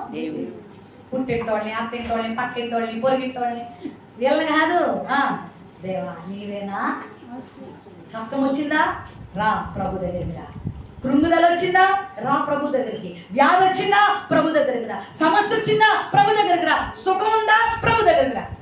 కొంతమంది సుఖంలో దేవుడు మర్చిపోతారు. దేవుడు మేలు చేసి మంచిగా అన్ని పరిస్థితులు మంచిగా వచ్చాడు అనుకో, ఇంక బైబిల్ ఉండదు, ప్రార్థన ఉండదు, చర్చ ఉండదు, దేవుడి సేవకులు ఏముండదు. ఎందుకంటే అన్ని ఇచ్చేసాడు కదా దేవుడు. కొంతమంది కష్టాలు వస్తే వదిలేస్తారు. ఇదో బ్యాచ్ మళ్ళా ఏం చేసాడు దేవుడు అంటారు. ఏం చేయాలి నీకు? ఇప్పటికి ఇన్ని చేశాడు, నువ్వు లెక్క పెట్టుకోలేనన్ని తల వెంట్రుకలు మించిన మేలు చేశాడు, ఇంకేం చేయాలి నీకు? ఏదో చిన్న కష్టం వచ్చింది. మనుషులు అన్నాక కష్టాలు రావా? చెట్లకి పుట్లకి వస్తాయి కష్టాలు. మనుషులు అన్న ప్రతి ఒక్కరికి కష్టాలు వస్తాయి. కొన్నిసార్లు కొంతమందికి వచ్చే కష్టాలు ఎంత భయంకరం అంటే చెప్పనా? బైబిల్లో ఉంది, వరద వల్ల ఒక ఫ్లడ్ వచ్చినట్టు వస్తాయంట. ఒకదాని నుండి ఒకటి తేలిపోకమంది ఇంకొకటి, ఇంకోటి తేలిపోకమంది ఇంకొకటి, ఒక వ్యాధి నుండి బయటపడేసరికి ఇంకొకటి, పిల్లల నుండి, ఆర్థికంగా, ఆరోగ్యపరంగా, మరి ఇరుగు పొరుగు వారి నుండి సమస్యలు సమస్యలు సమస్య. కొంతమంది జుట్టు పట్టుకొని బాబోయ్ ఈ సమస్యలు ఎలా. ఒక ధైర్యంతో కూడా మాట చెప్తున్నాను, వందలు కాదు, వేలు కాదు, లక్షల కొద్ది సమస్యలు నీకు వచ్చినా వాటి నుండి విడుదల చేసి ఆశ్రయదుర్గం అనుకున్నాడు. ఆయన దగ్గర రా, చిటుకులో నీ వందల కొద్ది సమస్యలు బయట పెడతావు. ప్రతి దానికి జవాబు ఎవరి దగ్గర ఉంది? ప్రతి ప్రశ్నకు, ప్రతి సమస్యకు పరిష్కారం. భయపడద్దు. అమ్మో దీని నుండి ఎలా బయటకు వస్తాడు, అమ్మో ఈ వ్యాధి నుండి ఎలా బయటకు వస్తాడు, అమ్మో ఈ బాధ నుండి ఎలా బయటకు వస్తాడు. మొన్న ఒక ఫ్యామిలీ అండి, చాలా మరి ధనికులంట వాళ్ళు. ల్యాండ్ మార్క్ అనే ఒక పెద్ద హోటల్ కట్టి లక్షలు సంపాదిస్తారంట. ముగ్గురు కలిసి ఆత్మహత్య చేసుకొని చచ్చిపోయారంట, తల్లి, తండ్రి, కొడుకు.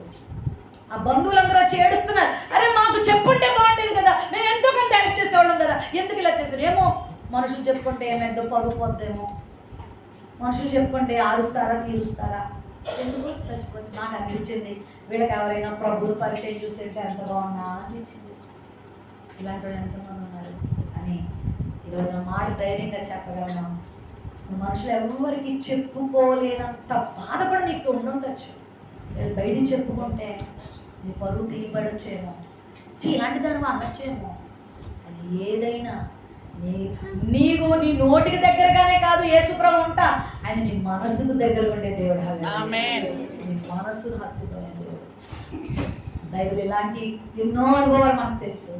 ఎంతమంది స్త్రీలు ప్రభువును హత్తుకున్నారు. అందులో ఒక స్త్రీని అక్కడ చెప్పాడు, పేరు చెప్పాడు ఆయన, ఆమె పేరు శారా కదా. శారా ఎవరిని హత్తుకుంది, ఎవరిని ఆశ్రయించిందంటే ఏమంటే 90 సంవత్సరాలు పిల్లలు పుట్టలేదండి. పెళ్ళై 9 సంవత్సరాలు పిల్లలు లేకపోతే సమాజం బతకనంతదా? ఇంకా లేదా ఏదో జబ్బుంది నీకు, ఏదో సమస్య ఉంది నీకు. బ్రతుకును బ్రతకనివ్వని సమాజంలో మనం ఉన్నాం. మరి శారా ఎన్ని నిందలు పడి ఉండొచ్చు. అదొక్కటే కాదు, ఇంకా ఎన్నెన్నో జీవితంలో ఎన్నో ఎదురైనా శారా ఒకటే నేర్చుకున్నది ఏంటంటే, నేను ఎవరిని ఆశ్రయిస్తాను? సిగ్గుపరిచాడు దేవుడు. ఏమైనా నిన్ను కూడా సిగ్గుపరిచాడు. జకర్యా, ఎలిజబెత్తులు బహుకాలం గడిచి వృద్ధాప్యం వచ్చినప్పుడు వాళ్ళు కూడా దేవుని ఆశ్రయించారు. దెబోరా దేవుని ఆశ్రయించింది, శత్రువు మీద విజయము చూసింది. హన్నా దేవుని ఆశ్రయించింది, కన్నీరు ఆమెకు వరదలా వచ్చేది. దేవుని ఆశ్రయించగా ఆమె కన్నీటిని దేవుడు ఒక్క రెప్పతో తోడ్చి పడేశాడు. ఆమెను దేవుడు అనేకులకు ఆశీర్వాదకరంగా మార్చాడు. ఆమె కడుపులో నుండి సమూయేలైన ప్రవక్తను దేవుడు నీ ప్రశ్నలకు జవాబు మాట ద్వారా ఇవ్వడు, దేవుడు చేతల ద్వారా ఇస్తాడు, చేసి చూపిస్తాడు. మీరు అనొచ్చు, నా సమస్య ఎవ్వరు తీర్చలేనమ్మా. ఏ లాయరు, ఏ జడ్జి, ఏ డాక్టరు, ఏ అధికారి, ఏ ధనవంతుడు కూడా నా సమస్య నుండి బయటికి తేలాడు అంటారా? నేను చెప్పగలను, నా ప్రభు తీసుకొస్తాడు. ఆశ్రయించు. ఆయన ఆశ్రయించడం అంటే ఏంటి? ఆయన పాదాలు పట్టుకోవడమే, ఆయన దగ్గర గోజాడుకోవడమే, ఆయన ప్రార్థించుకోవడమే. ప్రార్థన ఎప్పుడు చేయాలి? ఎప్పుడైనా చేయొచ్చు, ఎక్కడైనా చేయొచ్చు. స్త్రీలైన మనకి ఇంకా ఇచ్చిన పెద్ద హెచ్చరిక ఏంటో తెలుసా?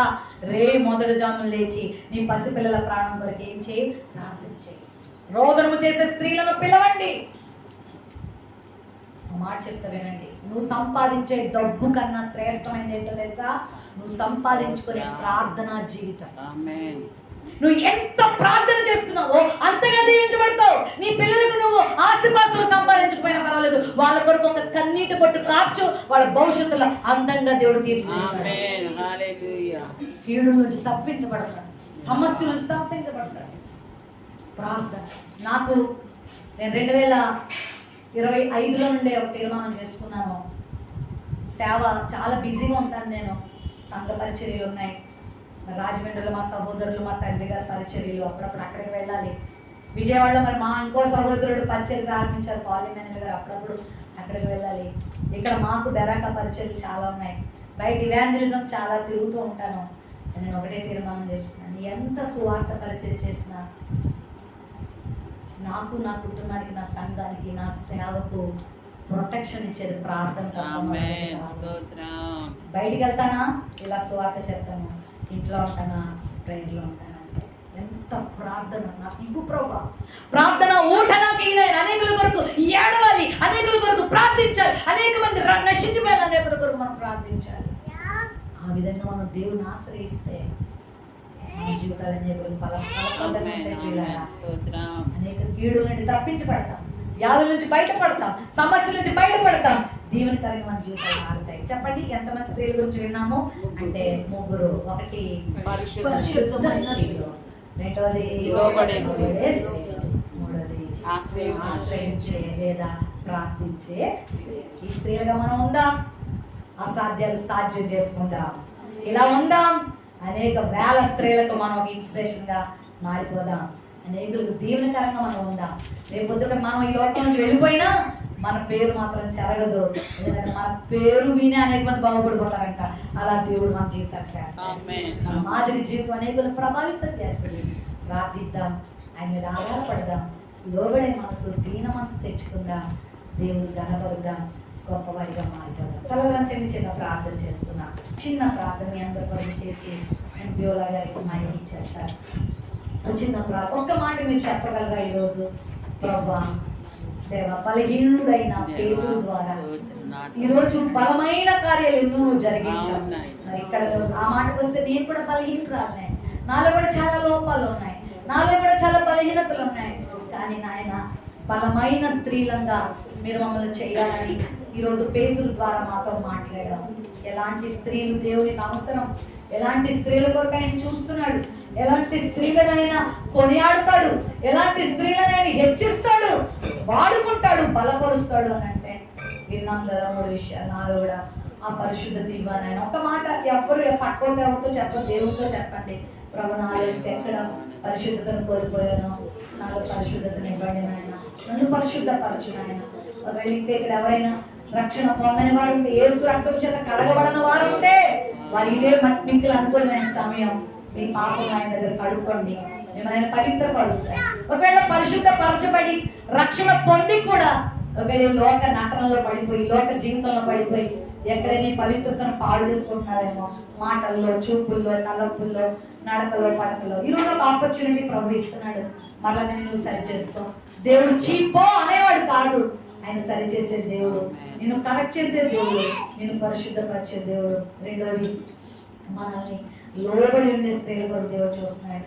ప్రభా, నాకు లోబడే జీవితం దయచేయను, లోబడి ఉండే జీవితం నాకు దయచేయను అని ప్రభుని అడుగుదాం. ప్రభా, పరిశుద్ధాత్మకు లోబడే జీవితం, దేవుని వాక్యానికి లోబడే జీవితం, ప్రభువుకు లోబడే జీవితం, భర్తకు, పెద్దలకు, దైవజనులకు, పెద్దలకు లోబడే జీవితం, ఆ సబ్మిసివ్నెస్ నాకు దయచేయను ఆయన. మూడోది, నిన్ను ఆశ్రయించే జీవితం దయచేయి. ఏదైనా బాధ కలిగిన, ఆలోచన కలిగిన, సమస్య కలిగిన మనుషుల దగ్గరికి వెళ్తున్నాను నాయన, మనుషులను ఆశ్రయిస్తున్నానేమో ప్రభా, నేను నిన్ను ఆశ్రయిస్తానయ్యా, నిన్ను ప్రార్థిస్తానయ్యా. నీ ఉండగా లోకం లేదు, నాకు అక్కర్లేదు అన్నారు భక్తులు. నిజంగా ఇంతమంది నీ దగ్గరికి వచ్చి ఆశ్రయించినప్పుడు వారి కొరకు సముద్రాన్ని చీల్చావు, వాళ్ళ కొరకు దూతను పంపించి పరాక్రమశాలులను కూడా జయింపచేసావు, వాళ్ళ కొరకు ఎన్ని గొప్ప కార్యాలు చేసావయ్యా. నా కొరకు కూడా చేసే దేవుడు అయ్యా. మనసంతా నీరైపోయింది, హృదయం అంతా బాధతో నిండిపోయింది. ఎవరి దగ్గరికి వెళ్ళగలనయ్యా? ఎవరు అర్థం చేసుకుంటారయ్యా? నీలాగా అర్థం చేసుకునే వాళ్ళు ఎవరు లేరయ్యా. నా తలెత్తే దేవుడు నీవే, నా హృదయాన్ని అర్థం చేసుకునేవాడు నీవే, నాకు ఆలోచన చెప్పేవాడు నీవే, నాకు ధైర్యం చెప్పేవాడు నీవే నాయన. నన్ను ఆదరించే దేవుడు నీవే నాయన. నిన్ను ఆశ్రయిస్తానయ్యా. ఏ బాధకి కృంగిపోను, ఏ సమస్య వచ్చినా భయపడిపోను, ఏదొచ్చినా నేను నా వల్ల కాదు అని ఒక ఏలియాలాగా మూలకెళ్ళిపై కూర్చోను నాయన. నేను ధైర్యంగా నా ప్రభు నాకు తోడున్నాడని నిలబడతాను ప్రభా. అతి ధైర్యం నాకు దయచేయి, అతి నిరీక్షణ నాకు దయచేయి ప్రభా. నువ్వు తోడుండగా నేను ఎవరికి దేనికి భయపడను ప్రభు అని ప్రభుత్వం మనం అప్పగించుకుందాము. నా దేవుడే దుర్గము, ఆపదలో నమ్మదగిన సహాయము, నా దేవుడే నా ఆశ్రయ దుర్గము, ఆపదలో నమ్మదగిన సహాయము.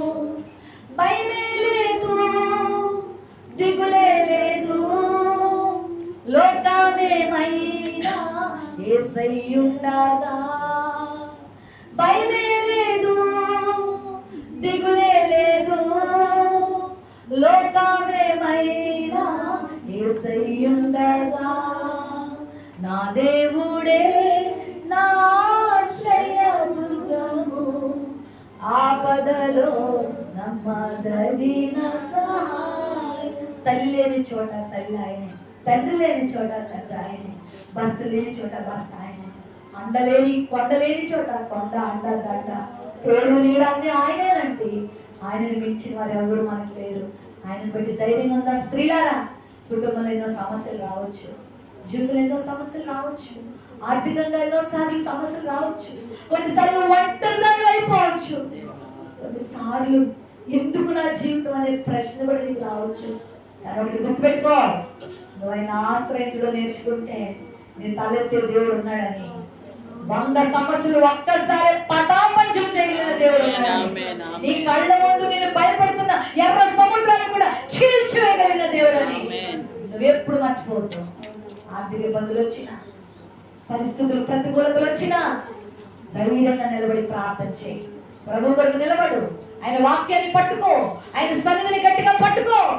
ప్రభు నీకు నిరూపించి చూపిస్తాడు. నీకు ఎంత గొప్ప కార్యం చేయగలడో ఆయన చెప్పడమే కాదు, నీ జీవితంలో చేసి చూపిస్తాడమ్మా.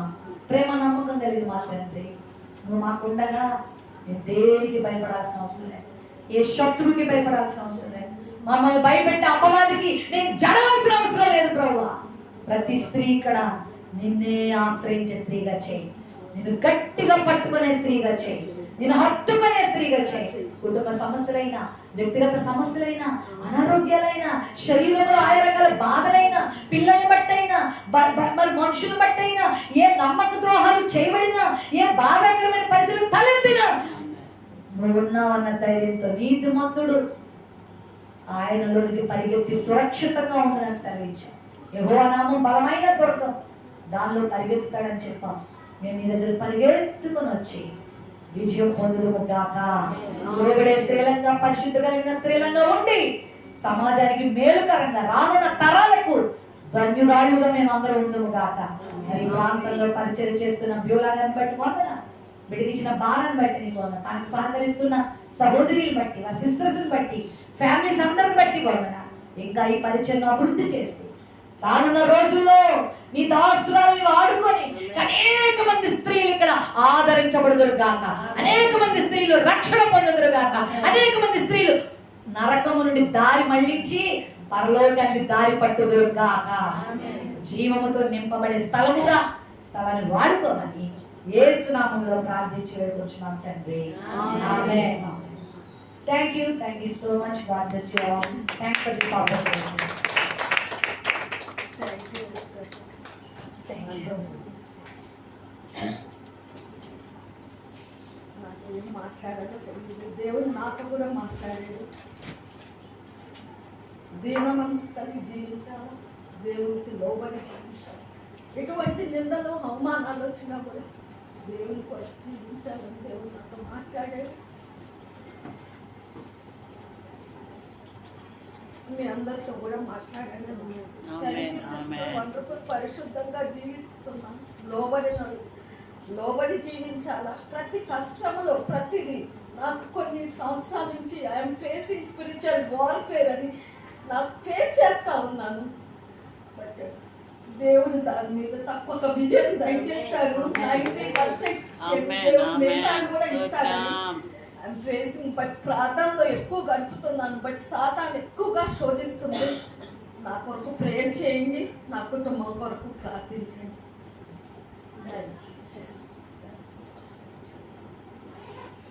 భోజనము పెడతాము, లేట్ అయింది, బట్ మనకి మంచి జీవాహారం దొరికినందుకు చాలా థ్యాంక్ యూ. సిస్టర్ని నా కొరకే తెచ్చారేమో అనిపించింది. Thank you sister. నా కొరకు కూడా నన్ను కూడా దేవుడు ఆదరించాడు. మన భోజనం నిమిత్తమే ప్రార్థన చేయండి. Sister Govindamma sister Pulivendula convert ఎప్పుడో అయ్యా రాజశేఖర్ రెడ్డి వాళ్ళు రెడ్డి వాళ్ళ కష్టం మన దగ్గరే ఉంటారు.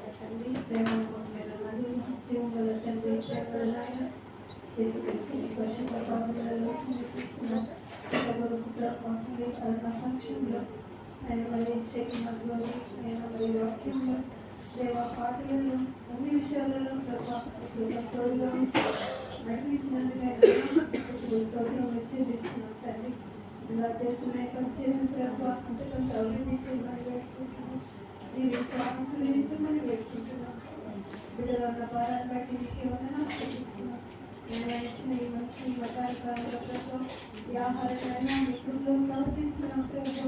నేను ఈ ఆహారం జీవించి ఆశీర్వదించిన వేడుకుంటున్నాం ప్రభు. ఎంతో మందికి ఆహారం లేదు నాయన, దేవాన్ని ఖర్చు పెట్టుకొని వేడుకుంటున్నాం ప్రభు.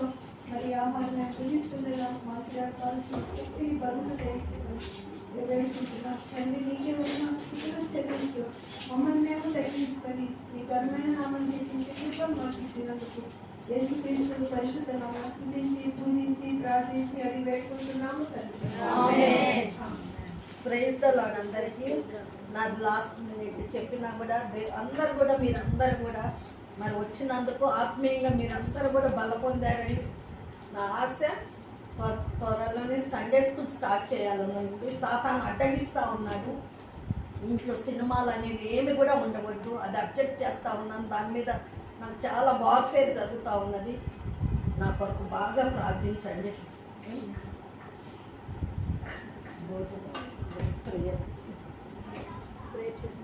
చేసేది సారీ సిస్టర్ వచ్చారు. మా గ్రాండ్ డాటర్ కూడా birthday 3 days back. And women's day కూడా సెలబ్రేట్ చేద్దాం. క్విజ్ వాళ్ళు కండక్ట్ చేయలేదు, నెక్స్ట్ మంత్ కండక్ట్ చేస్తాను. మంత్లీ వన్స్ చేస్తారా?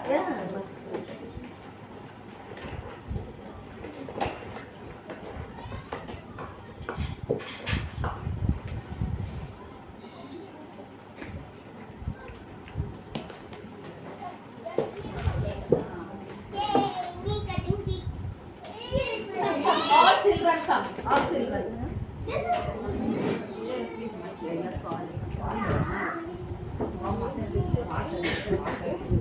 She is my granddaughter, Angelica, 7 years. Her birthday was on 10th. Come, Hasika, come, Judah, come. So, picking a tray. What's your name? Angelica. Come, Judah. Related happy birthday. Auntie will pray for it. Small prayer. What happened? Coconut water. Okay, good. చిన్న ప్రార్థన చేద్దాం. ప్రభాని కొందనాలు ఏంజలికను బట్టి నీకు స్తోత్రాలు. బిడ్డను మీరు ప్రేమించి ఒక చక్కని నూతన సంవత్సరాన్ని ఇచ్చావు. స్తోత్రం. సంవత్సరం అంతా నీ దయా కిరీటం బిడ్డ మీరు ధరింపచేయి. తన జాడలు సారాన్ని వెదజల్లాలి. అనేక మందికి దీవెనకరంగా రానున్న తరాల్లో ఈ బిడ్డను కూడా ధన్యురాలుగా చేయండి, ఆశీర్వదించండి. చదువులో, ఆరోగ్యంలో, నేను ఇంటికి వెళ్ళి బయట ఇక్కడ ఎక్కడున్నా ఆయన బిడ్డ నీ మహిమార్థమైన పాత్రగా చేయమని. ఇలాంటి బర్త్డేస్ అనేకమైనవి బిడ్డ చేసుకునేలా కృపద ఇచ్చేది. ఒక బర్త్డే దాటే మరో బర్త్డేలో నూతనమైన అభిషేకం, గొప్ప గొప్ప ఆశ్చర్య కార్యాలు బిడ్డ జీవితంలో జరగనిమ్మని తన పేరెంట్స్ని ఆయన మరి ఇదిగో గ్రాండ్ పేరెంట్స్ని అందరినీ మీరు బ్లెస్ చేయమని యేసు నామములో ప్రార్థిస్తున్నాం తండ్రి. Happy birthday to you.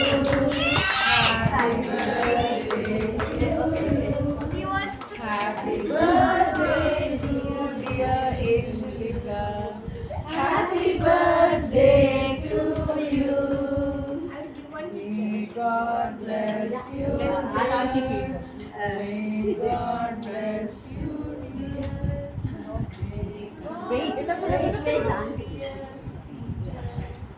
Happy birthday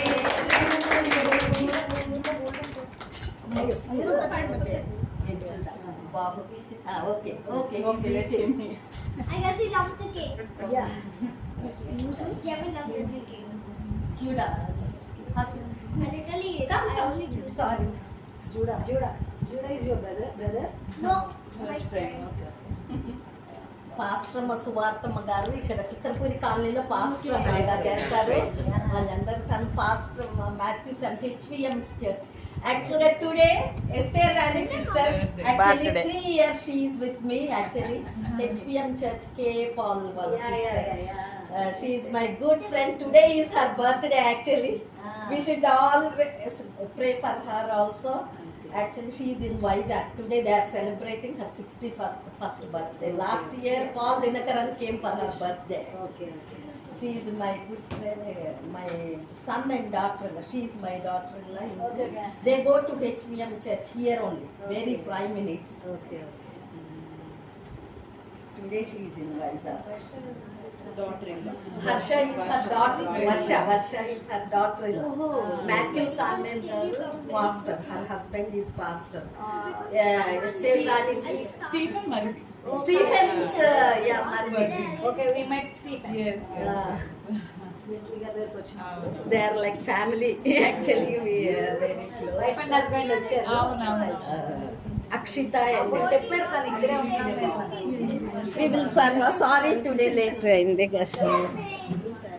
Varsha's mother.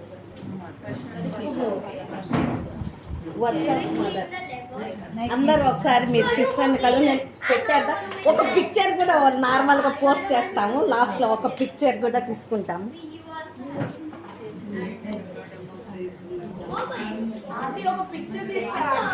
Picture